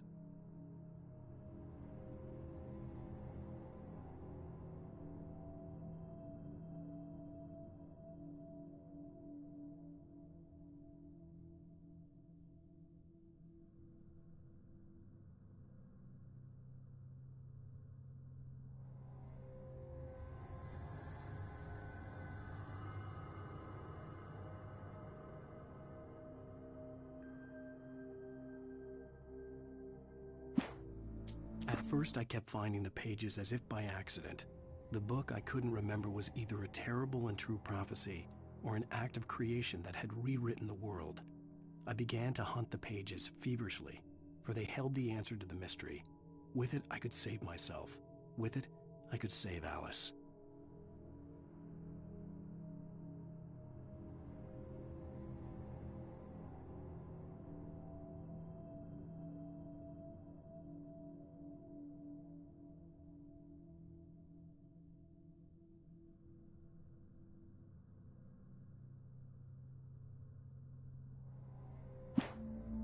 I stepped into the gas station's garage. It was dark and quiet. The place was a mess. It looked like someone trashed the place or that there'd been some kind of fight. Light spilled into the room through an open door at the back, and I made my way toward it. Without any warning, I was blinded by a bright light. An old portable TV on the shelf had come alive by itself. Impossibly, I could see myself on the screen, talking like a madman. The cabin on Cauldron Lake? She asked. The sheriff looked at me suspiciously. The early morning light flooded through the office windows. I would probably never have gotten out of the woods alive without her help, but I couldn't tell her the truth of what I'd faced the previous night. She'd think I was lying or crazy. She'd lock me up, and she wouldn't help me find Alice.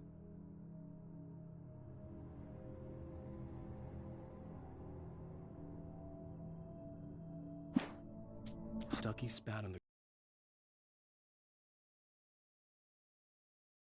lever showed to pick up the keys. Things had been fuzzy.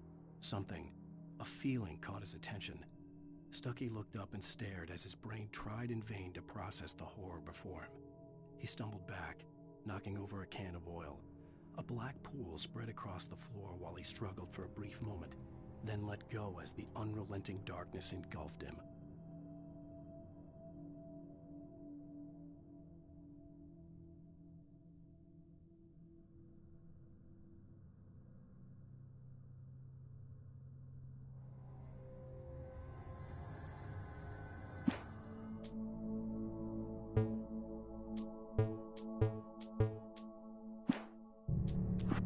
It's true what they say about the fall and the sudden stop at the end.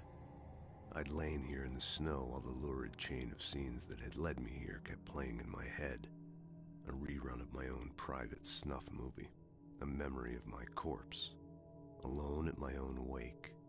Thinking in metaphors again. The femme fatale was gone.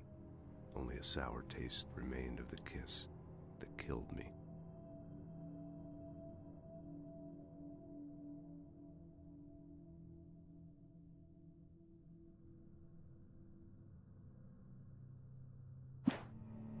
This was a late goodbye. 13 years after I'd gotten my revenge, it had finally caught up with me. It had been a long time to bear the pain.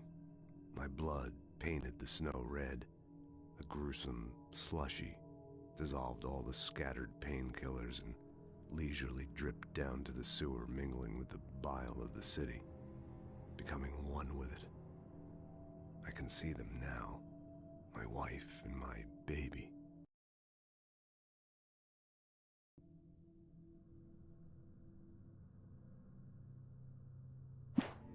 In spite of its human mask, to describe the dark presence as intelligent would have implied human qualities on something decidedly inhuman. Nonetheless, it found the one spot in the diner that was dark enough. Some light spilled into the corridor, ravaging it. But it took the pain. Horrible as it was, the writer would soon fix that. He would be coming to the one place where it still had power.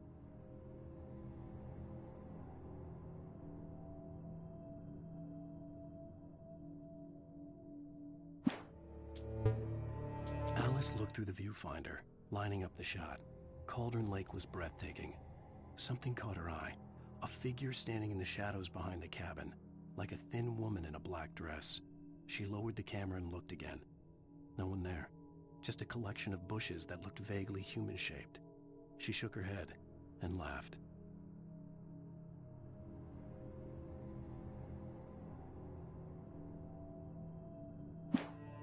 Barry had never gotten along with Alice, but he knew Alen loved her with an almost frightening intensity. And now something had happened to Alice. And here was Al armed with a gun and saying things people got put in padded cells for. It was as if his friend had experienced a massive psychotic episode and was now totally disconnected from reality. It scared the shit out of Barry.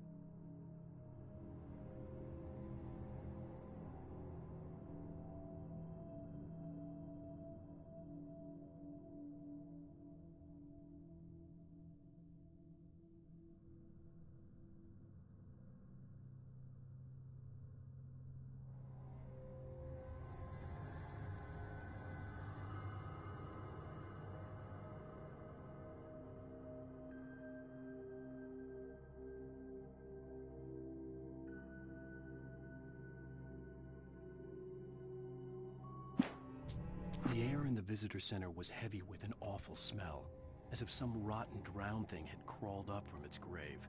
Rusty kept coughing blood. My eyes were drawn to the twisted shape of his broken leg. The attack had been vicious. Max whined in his cage. Rusty's eyes were wild with fear and terror. He gasped. "Mr. Wake, it happened just the way it was on that page."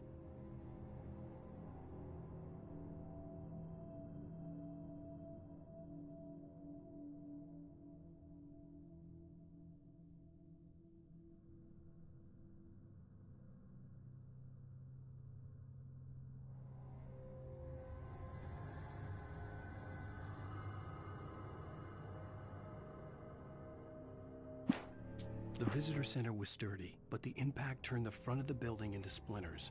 Rusty was thrown across the lobby like a rag doll and hit the far wall hard. It didn't hurt until he tried to move and saw his leg bend the wrong way, felt the broken ribs stabbing him on the inside. Rusty howled in pain and fear, suddenly afraid to die alone.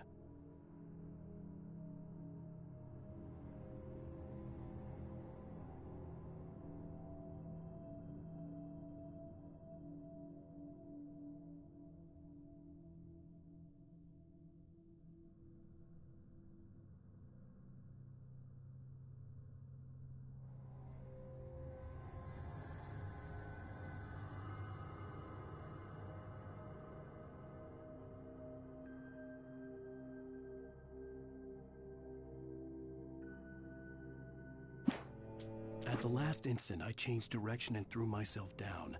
The axe splintered the trunk of a tree. I stumbled into the pool of bright light. My lungs burned. I was too exhausted to move. I tensed as I waited for the killing blow, but it never came. I raised my head. Nothing moved in the darkness beyond. For the moment, bathed in the cold light, I was safe.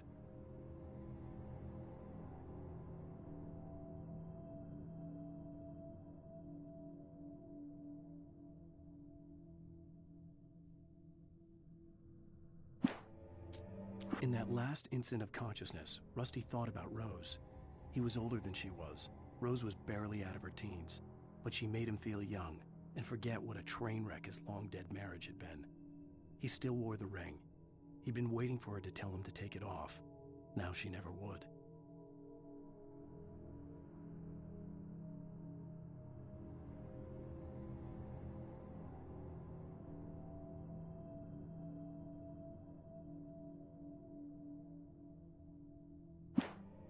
I turned the corner, afraid of what the flashlight's beam might reveal.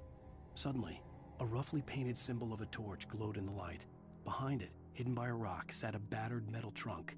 It was here for a reason, packed with supplies, batteries, flares, ammo, things you need to make it through the darkness of the night. Something left behind by someone who knew what I knew, and more.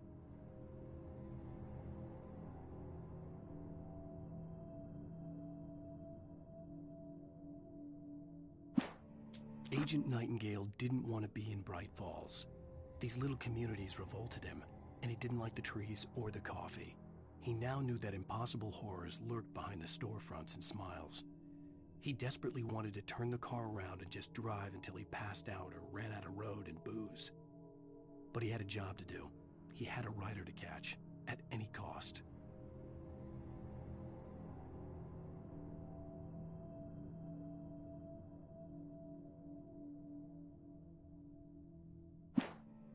On more than one occasion, Alice had tried to explain to me how it felt to be afraid of the dark. To her, darkness wasn't simply the absence of light, but something more tangible than that. It was something you could touch and feel. Worse than that, it was something with a mind of its own, something malicious and malign. For her, things changed when they were wrapped in darkness. They turned into something else, something foreign, and nothing was safe or innocent anymore. I'd never really understood what she meant, until now.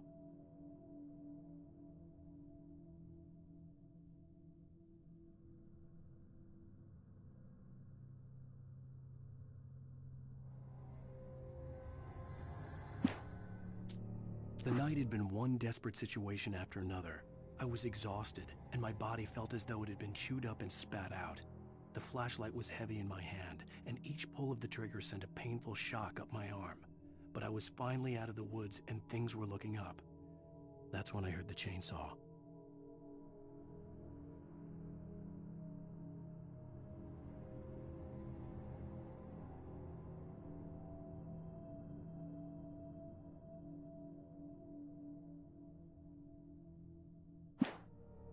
When Barry saw the darkness attack the visitor center, it made him a believer. The men Al said he'd shot, they hadn't been just locals on crank. Somehow the world had changed, like the channel had been switched without warning. You think you're watching a sitcom, and you're really watching a horror show. When the birds started attacking the cabin, Barry wasn't surprised, just terrified.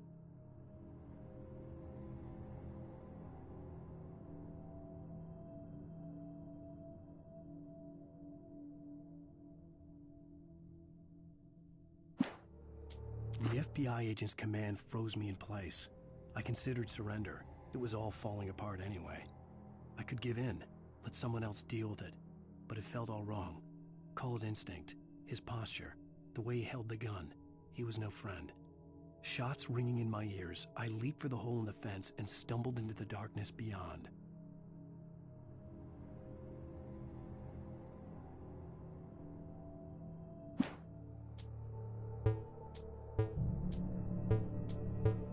The logging site was a mess. The modular office had been pushed off the cliff.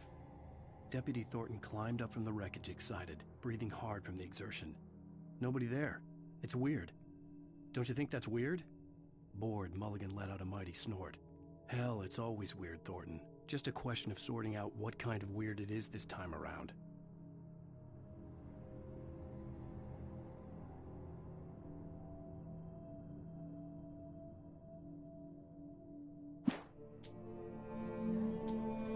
There was no misunderstanding. Cauldron Lake was where Alice and I had stayed. But there was no cabin, and no island. I was missing a week. What had happened to me? What had happened to Alice? I had to get her back. I couldn't face life without her.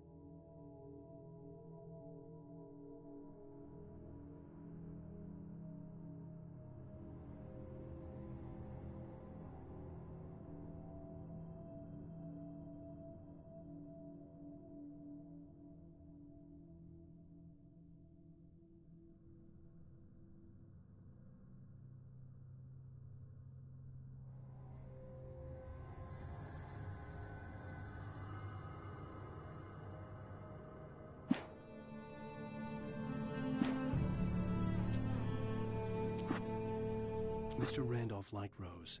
That little smile she had. How she was still sweet when life had tried so hard to make her bitter. It wasn't any of his business what she did in her trailer. But those strangers, the writer and his smart-ass sidekick, looked like trouble. And they'd been in there for hours, way past her normal bedtime. He reached for the phone and called the sheriff's station.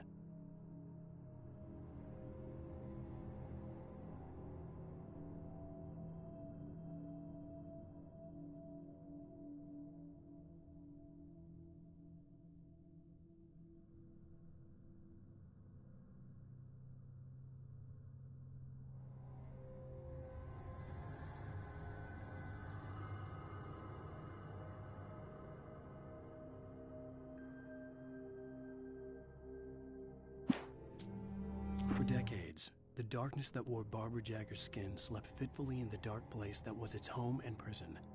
It was hungry and in pain. It dreamed of its nights of glory when the poet's writing had called it from the depths and given it a brief, terrible taste of power and freedom. The rock stars had stirred it from the deep sleep the poet had sunk it back to in the end. When it sensed the writer on the ferry, it opened its eyes.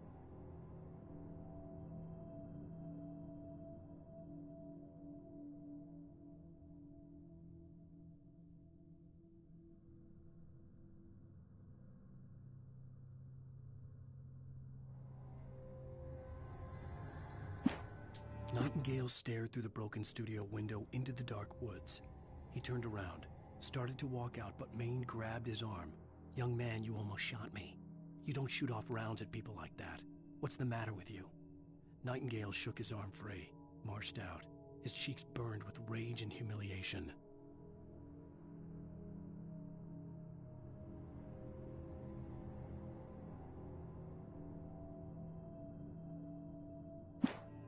Sarah trusted her gut, and her gut said Agent Nightingale was an asshole. He felt wrong, and it wasn't just the smell of stale booze. It was in the way he flashed his badge, pulled rank, the look in his eyes when he wanted answers. Where was Alen Wake? What was this about an accident? Where was his wife? And most importantly, why did she let Wake go? He wouldn't answer her questions. Federal business was all he'd say.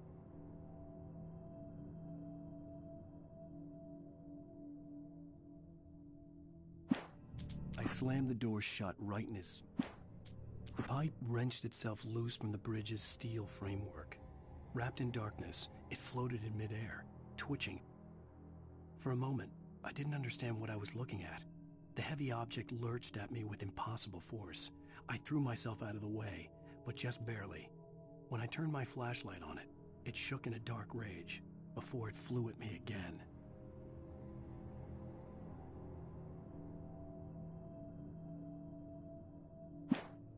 I slammed the door shut right in his smug face. He pleaded for me to open the door. True to form, the asshole actually thought I would obey. I had no sympathy left, no guilt either, not for him. I took a moment to savor the scream. I bet I had a smile on my face. It was all that I had time for. The dark presence was inside the lodge with me.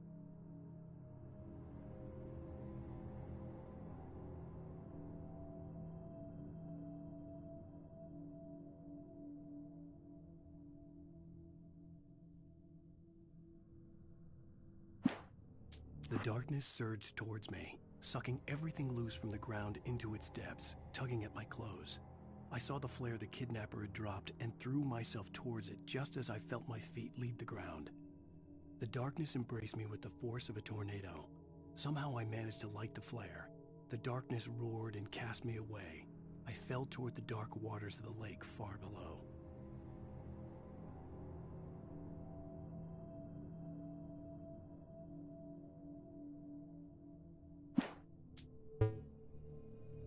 Touched by the dark presence, Rose was lost in a dreamland where everything was drawn in black and gray crayons. The old lady had promised her that all her wishes would come true. She would be Alen Wake's muse. She was smiling so hard it hurt her face. She crushed a bottle full of sleeping pills into the coffee. Deep down inside, she was screaming in terror.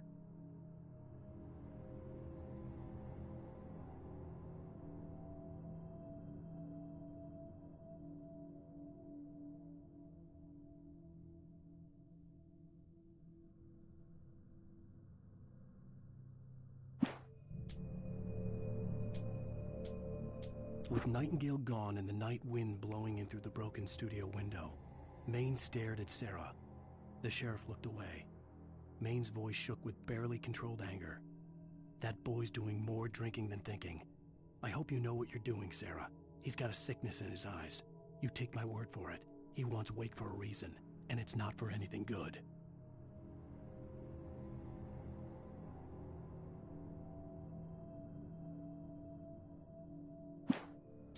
When Thomas Zane fell for Barbara Jagger, it happened fast.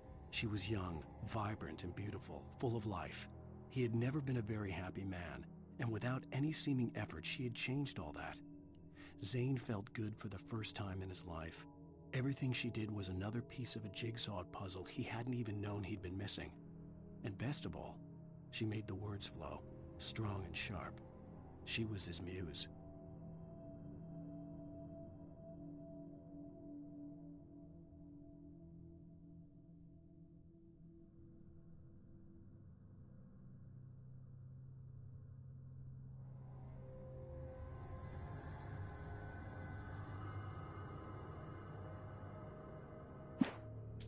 Some of the Taken retained echoes of their former selves, but these were just the nerve twitches of a dead thing. Nothing remained but a shell covered and filled with darkness. In most cases, these puppets were enough for the purposes of the Dark Presence. But for anything more elaborate, as with the writer, it was different. It needed his mind. And so rather than taking him over completely, it merely touched him.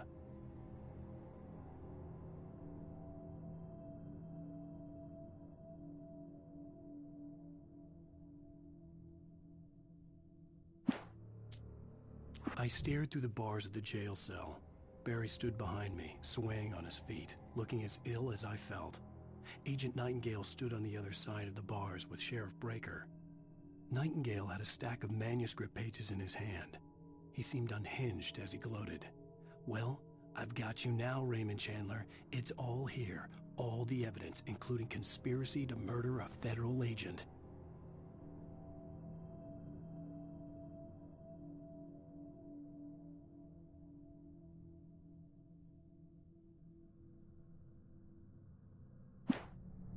Things were never as simple in real life as in fiction. I had lost count of the times I had wished there'd be a clear reason for my writer's block.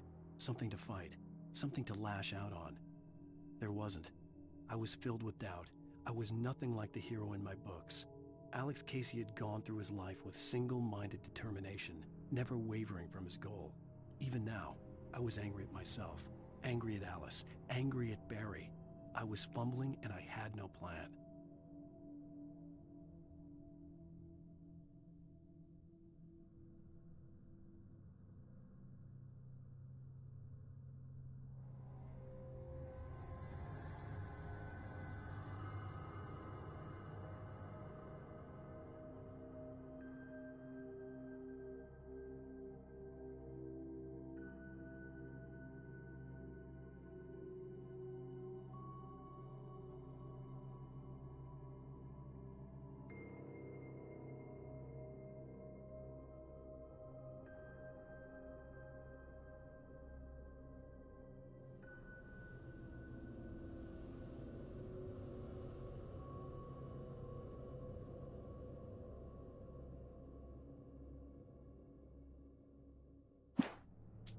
Even behind the closed doors and curtains of his grimy room at the Majestic, the local motel, Nightingale could feel the locals' eyes on him, the unrelenting pressure of their judgment.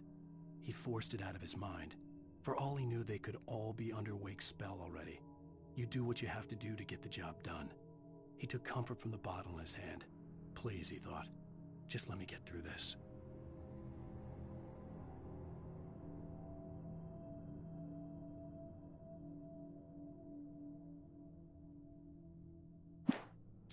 Maud had checked all of Stucky's rental cabins.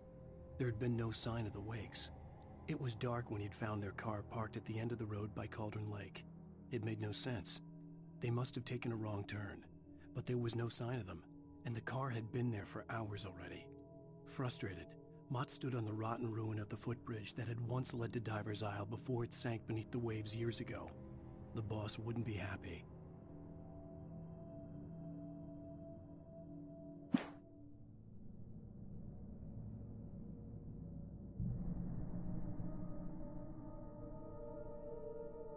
Maud had checked all of Stucky's rental cabins. There had been no sign of the Wakes. It was dark when he'd found their car. I tried to hold on to Alice, but her form melted away. I was losing control. Dr. Hartman stood in her place. I wanted to hit him, but my arms were jelly. He smiled. It was a reassuring smile, and I hated him for it. I had to give you a sedative. Don't fight it. You went through another rough period. Right now, it's very important that you stay calm. We don't want you to have another episode. You're a patient at my clinic. Have been for a while now.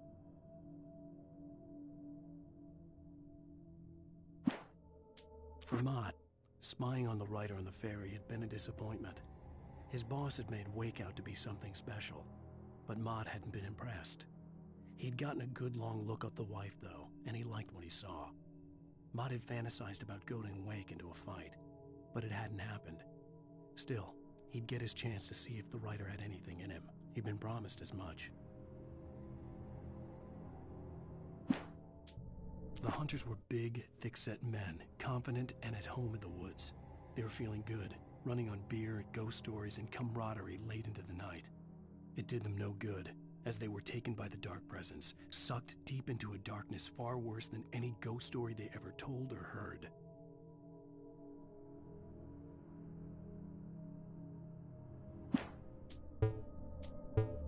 Lightning flashed behind the windows of Cauldron Lake Lodge.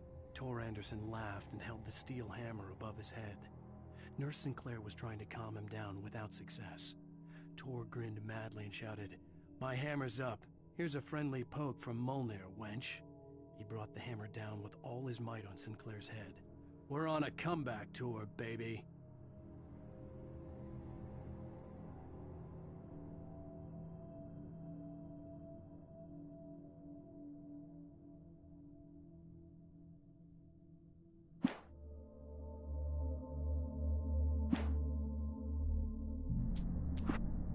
Zane could feel the poems, taking form, shaping things.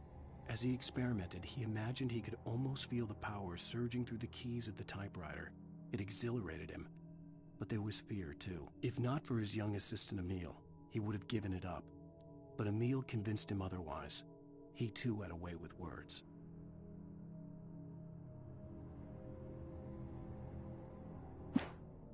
Hartman kept talking, giving Barry the grand tour, clearly proud of the place.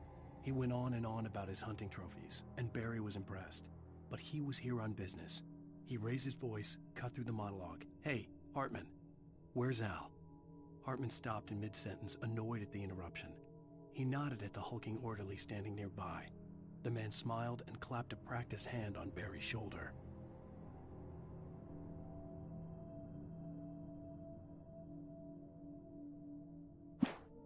Hartman followed the fall of Alan Wake with his binoculars.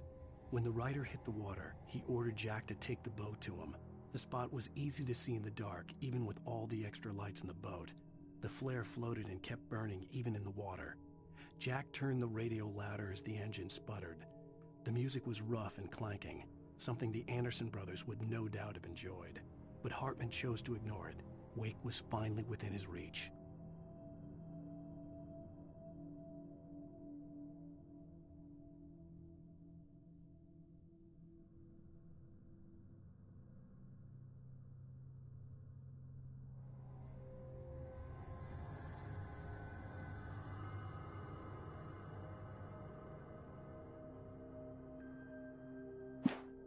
Hartman knew he was no creator. He had no ambitions on that front, and he certainly didn't want to end up like every artist he had worked with here, damaged in ways that were hard to describe, or worse. It was enough for Hartman to maintain creative control and provide direction, to be a producer. That was what most of these people were in need of anyway. Of course, suitable subjects were few and far in between.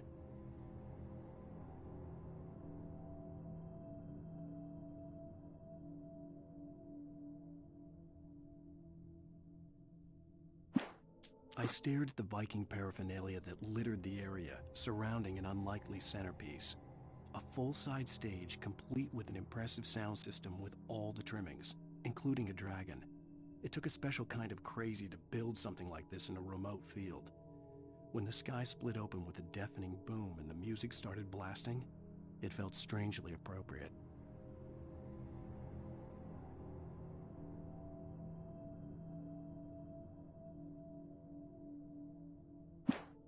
For the moment, Barry was just glad he had survived the fall. He had been separated from Al, and there was no easy way to climb back up. He told himself he'd be okay in the gloomy forest at night. He would just have to wait for a while for Al to find his way down. Barry turned when he heard the heavy footsteps and saw the movement. The man-shaped shadow lunged at him from the bushes, an axe held high. Barry screamed and threw up his hand. The world exploded.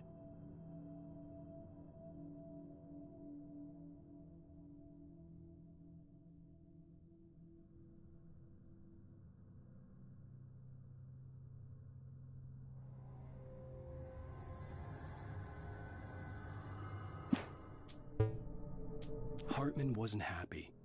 Maude could see it in his eyes. He quickly lowered his own. He had made a mess of it, and he knew it. The shame of failure was hard to bear. He hadn't expected Wake to say he needed more time, and he blurted out 2 days, less than Wake had asked for, to show him who was in charge. But that wasn't part of Hartman's plan.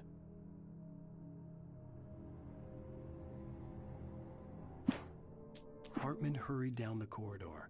He had disliked leaving Wake when he was surely at his most susceptible to therapy. But this was not an ordinary storm. Wake had been writing, and he had woken something up in the depths of the lake. Now, it was coming for him. Hartman had naturally prepared for a situation like this. The idiot brothers would keep Wake distracted while Hartman double-checked everything, just to be sure.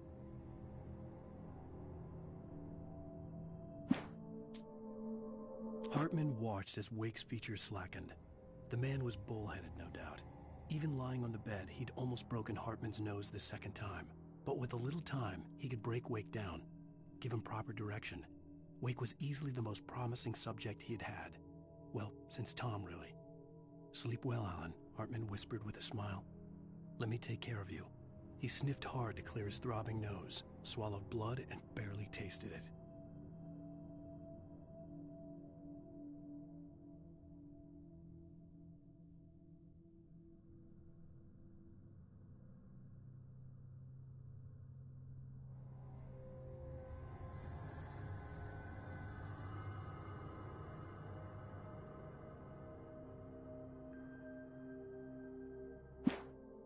Agent Nightingale stared at the passed-out rider. The man was sleeping off one hell of a night. Nightingale felt a stab of envy at Wake's oblivion, but he had a job to do. He put the gun to Wake's head and almost became a murderer. His hand shook and his throat felt tight and dry. Biting his teeth, he tried again to pull the trigger. He lost the nerve. Wake stirred. Nightingale would have to settle for an arrest.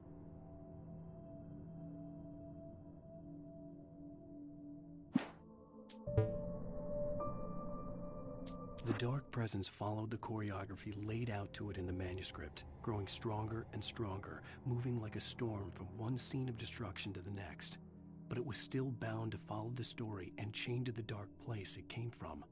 When the story reached the end it longed for, it would finally be free.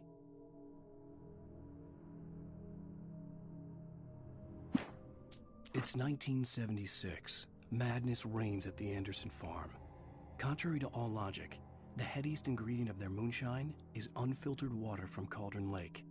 The Andersons feel like gods. Odin can't stop laughing. He contemplates cutting his eye out. Tor runs across the field, naked, shrieking, hammer in his hand, trying to catch lightning. Their songs have power. Something ancient is stirring in the depths, coming back.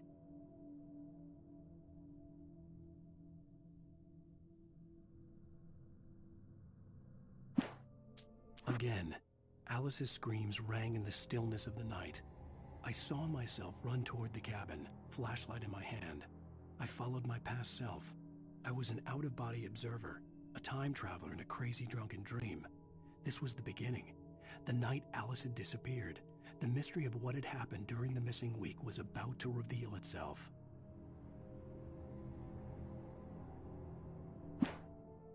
When he stopped the car at the Anderson farm, Walter felt relieved. Oblivion was close at hand. The brothers wouldn't miss a jar of moonshine or two in the booby hatch. But then he saw the man on the porch. and he knew who it was. Driving for his life and knowing it was useless, he didn't realize he was crying until he couldn't see the road for the tears.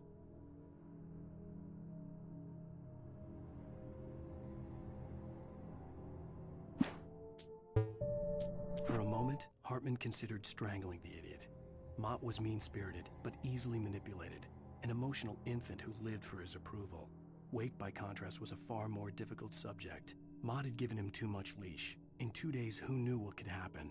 Hartman would have to find a way to rein him in, and quickly.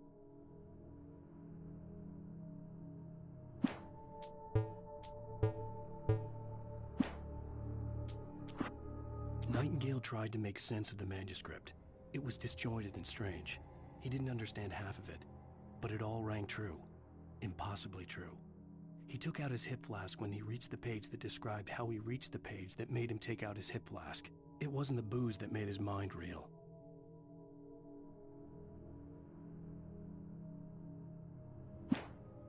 Nightingale felt the situation veering out of his control, but the gun at least felt steady in his hands. He was ready to fire, resolved that he would let this happen over his dead body. And yet he hesitated. He had seen this moment before, read it in the page. He was transfixed by the déjà vu and the horror that he was a character in a story someone had written. Then the monstrous presence burst in behind him and dragged him into the night.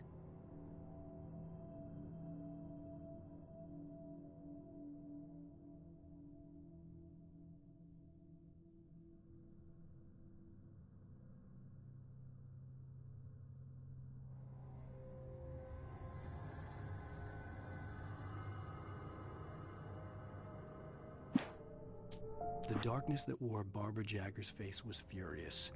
The story in the manuscript had been making it stronger all the time, but now the light had set the writer free and hurt it, weakened it. It was only a matter of days before the dark presence would be strong again, but meanwhile, it would be difficult to recapture the writer.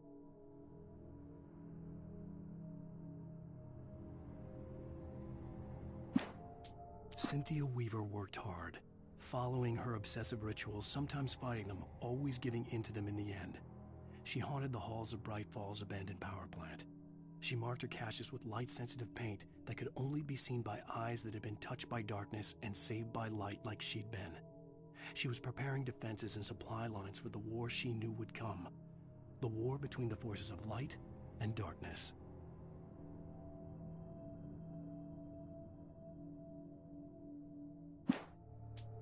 For it to be free, the dark presence needed the writer to finish the story. Again and again, the story let it get frustratingly close to the writer without letting it capture him. It was bound by the events depicted in the manuscript, but it could pursue the writer indirectly, put others on the task and stop those who would help him. It took over everything in its path, made them its puppets, and sent them after Alen Wake.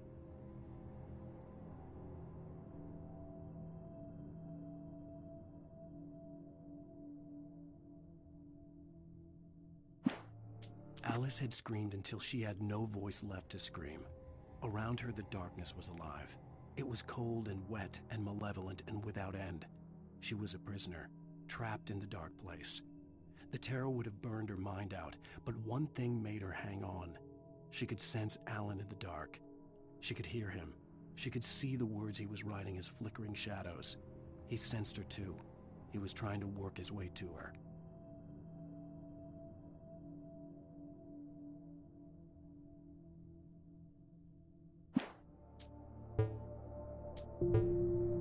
The story I had written in the cabin had come true. Touched by the dark presence, I had written a horror story, but the end was still missing.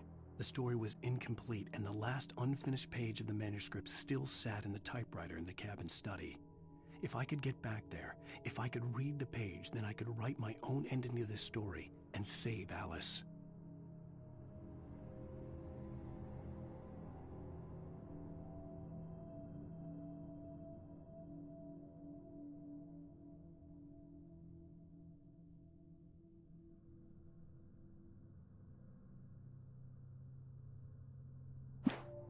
Sarah was almost starting to relax.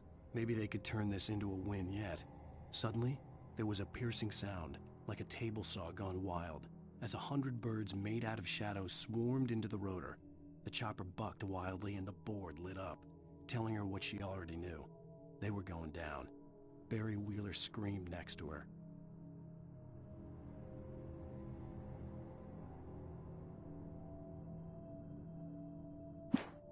Thomas Zane knew he had to remove all that had made this horror possible, including himself. That was the only way to banish the dark presence he had unleashed and now looked at him through the eyes of his dead love. But he also knew that despite his best efforts, it might someday return. So even as he wrote himself and his work out of existence, he added a loophole as insurance, an exception to the rule. Anything of his stored in a shoebox would remain. Making her way through the water pipe alone, Cynthia was angry at the writer. Foolish young man, taking unnecessary risks. And the way he broke the rules. Didn't he understand what was at stake? Since the terrible days in the 70s, she hadn't wavered once, as hard as it had been. She was tired of protecting the town all these long years, and now only wanted to rest.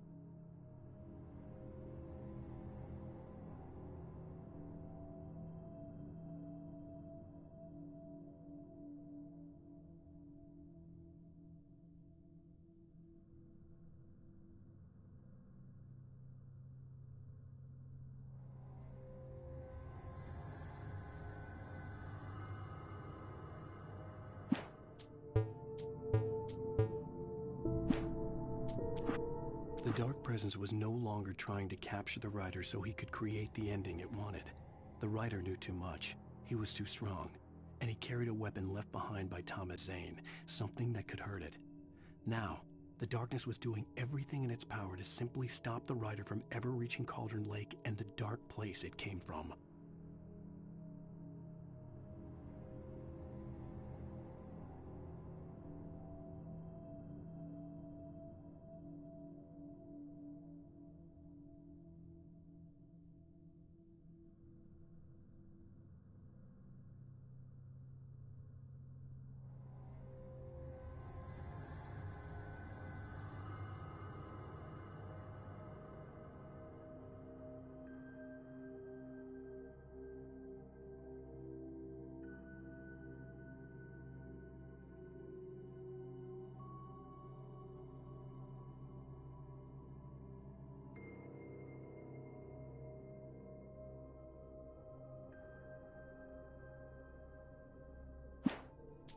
The bottom of Cauldron Lake was a graveyard of things the lake had claimed in one way or another over the decades.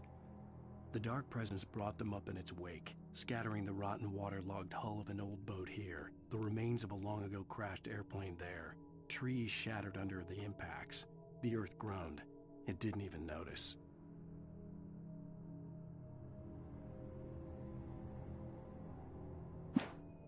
Zane cut its heart out, but it didn't die. The thing that wore Barbara's face kept crooning sweet nothings sugar-laced with poison. He put on the suit, untied the monster from the chair. The thing in his arms thrashed weakly, but he held fast. He stepped outside, off the pier, and into the dark water, a sinking pinprick of light descending toward a bottom that never came.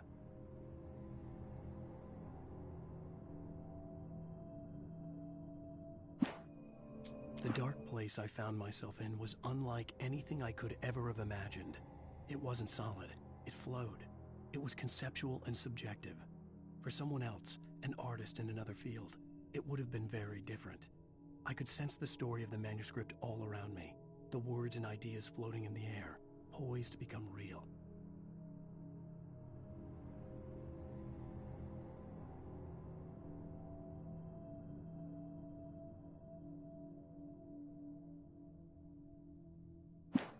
After Zane had gone, I stood alone in the shifting dream that was the dark place.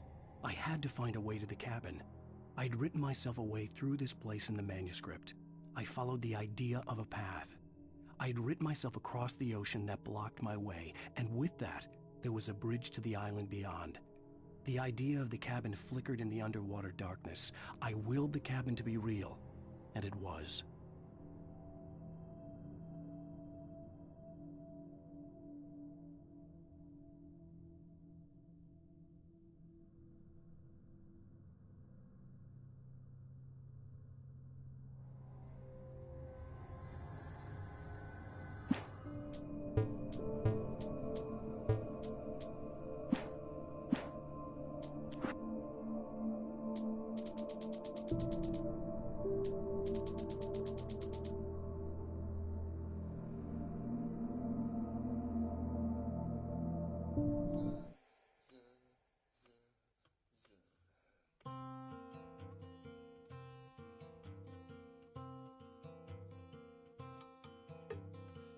Brother bought a coconut, he bought it for the dime. His sister had another one, she paid it for the lime. She put the lime in the coconut, she drank and poured up. She put the lime in the coconut, she drank and poured up. She put the lime in the coconut, she drank and poured up. She put the lime in the coconut, she called the doctor, woke him up and said, Doctor, ain't there nothing I can take? I said, Doctor, to relieve this bellyache. I said, Doctor, ain't there nothing I can take? I said, Doctor, to relieve this bellyache. Now let me get this straight. Put the lime in the coconut, you drank and poured up. Put the lime in the coconut, you drank and poured up. Put the lime in the coconut, you drank and poured up. Put the lime in the coconut, you called the doctor, woke him up, said, Doctor, ain't there nothing I can take? I said, Doctor, to relieve this bellyache. I said, Doctor, ain't there nothing I can take? I said, Doctor, to relieve this bellyache. You put the lime in the coconut, you drink them both together. Put the lime in the coconut and you feel better. Put the lime in the coconut, drink them both up. Put the lime in the coconut and call me in the morning.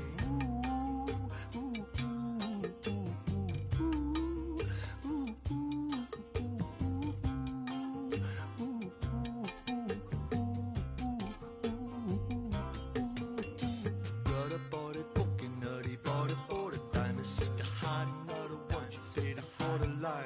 She put the lime in the coconut, she drank and poured up. And put the lime in the coconut, she called it Dr. Coconut. She said, Doctor, ain't there nothing I can take? I said, Doctor, this bellyache. I said, Doctor, ain't there nothing I can take? I said, Doctor, now let me get this straight. You put the lime in the coconut, you drink and poured up. Put the lime in the coconut, you drink and poured up. Put a lime in the coconut, you drink and poured up. Put the lime in the coconut, you're such a silly woman. Put a lime in the coconut and drink them both together. Put the lime in the coconut, then you feel better. Put the lime in the coconut, drink them both down. Put the lime in the coconut and call me in the morning. Woo, ain't there nothing you can take? I say, woo, to relieve your bellyache. You say, well, woo, ain't there nothing I can take? I say, woo,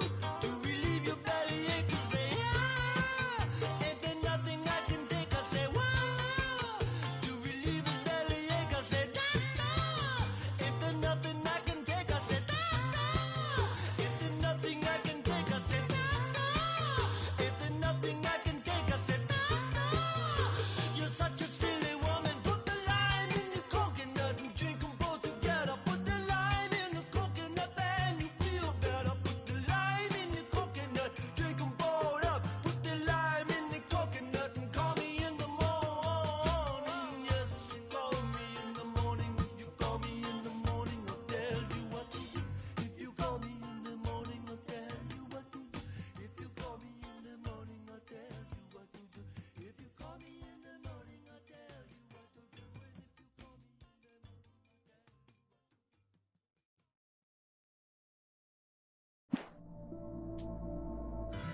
A candy-colored clown they call the Sandman tiptoes to my room every night, and just to sprinkle stardust and to whisper, go to sleep, everything is all right.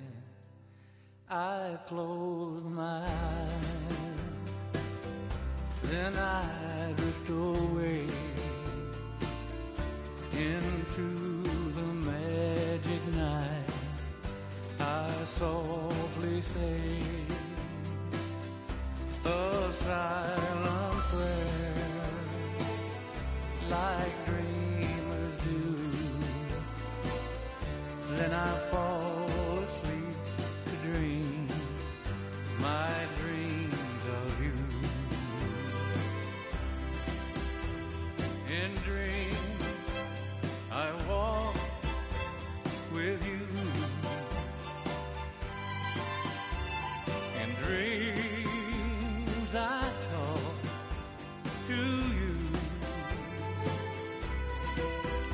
In dreams you're my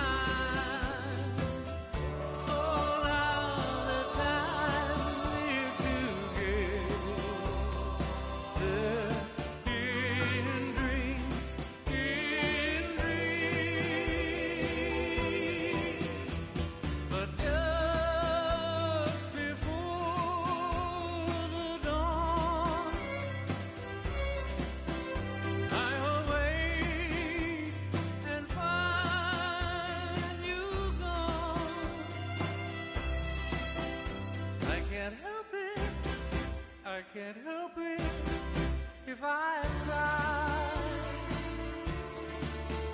I remember that you said goodbye.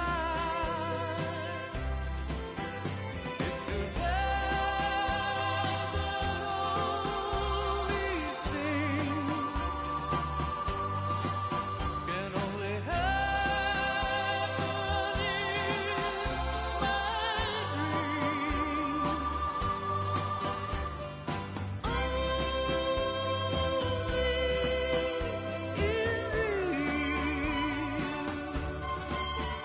In beautiful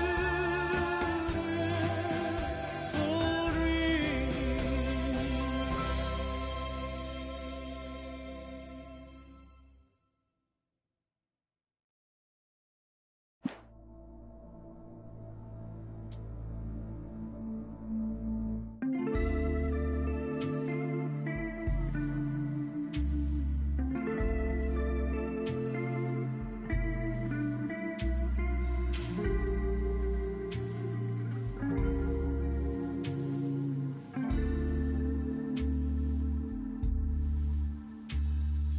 Million miles of crooked smiles, tainted dreams with ill-lit walls.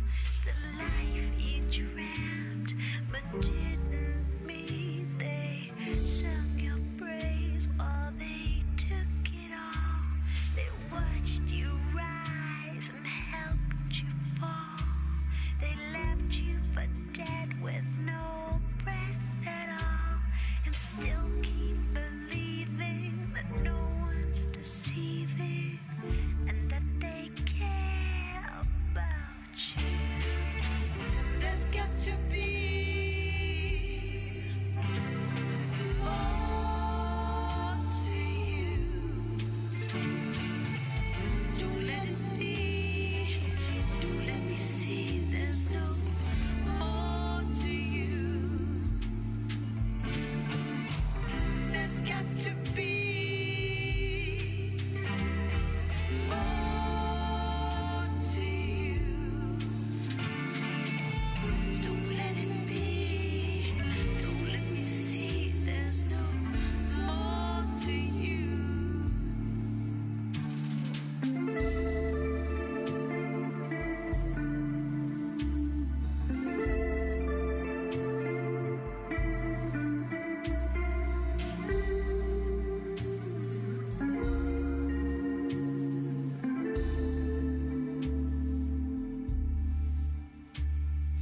Make the scene, you hang around and don't care if you're there or what's inside you. At kissing your cheeks while looking behind you. How can they use and keep on using you, pretending to care and really despise you? A life you'll regret. It's what you've turned into, trapped in a world you're blasé and blind to.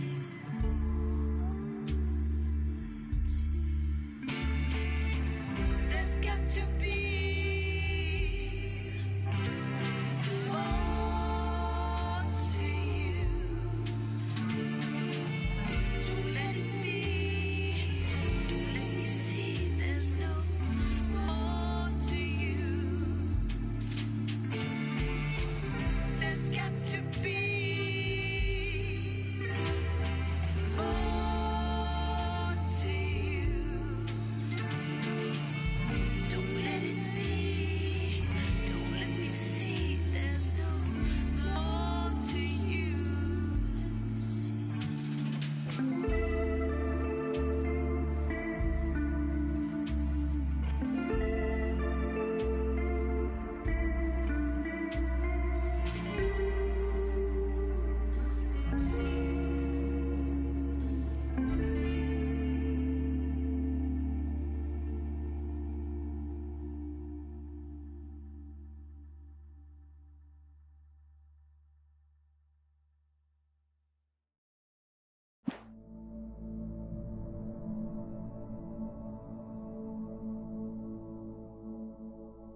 poor mama died. I was cut from her belly with a Stanley knife. My daddy did a jig with a drunk midwife. Who's that yonder all in flames? Drag.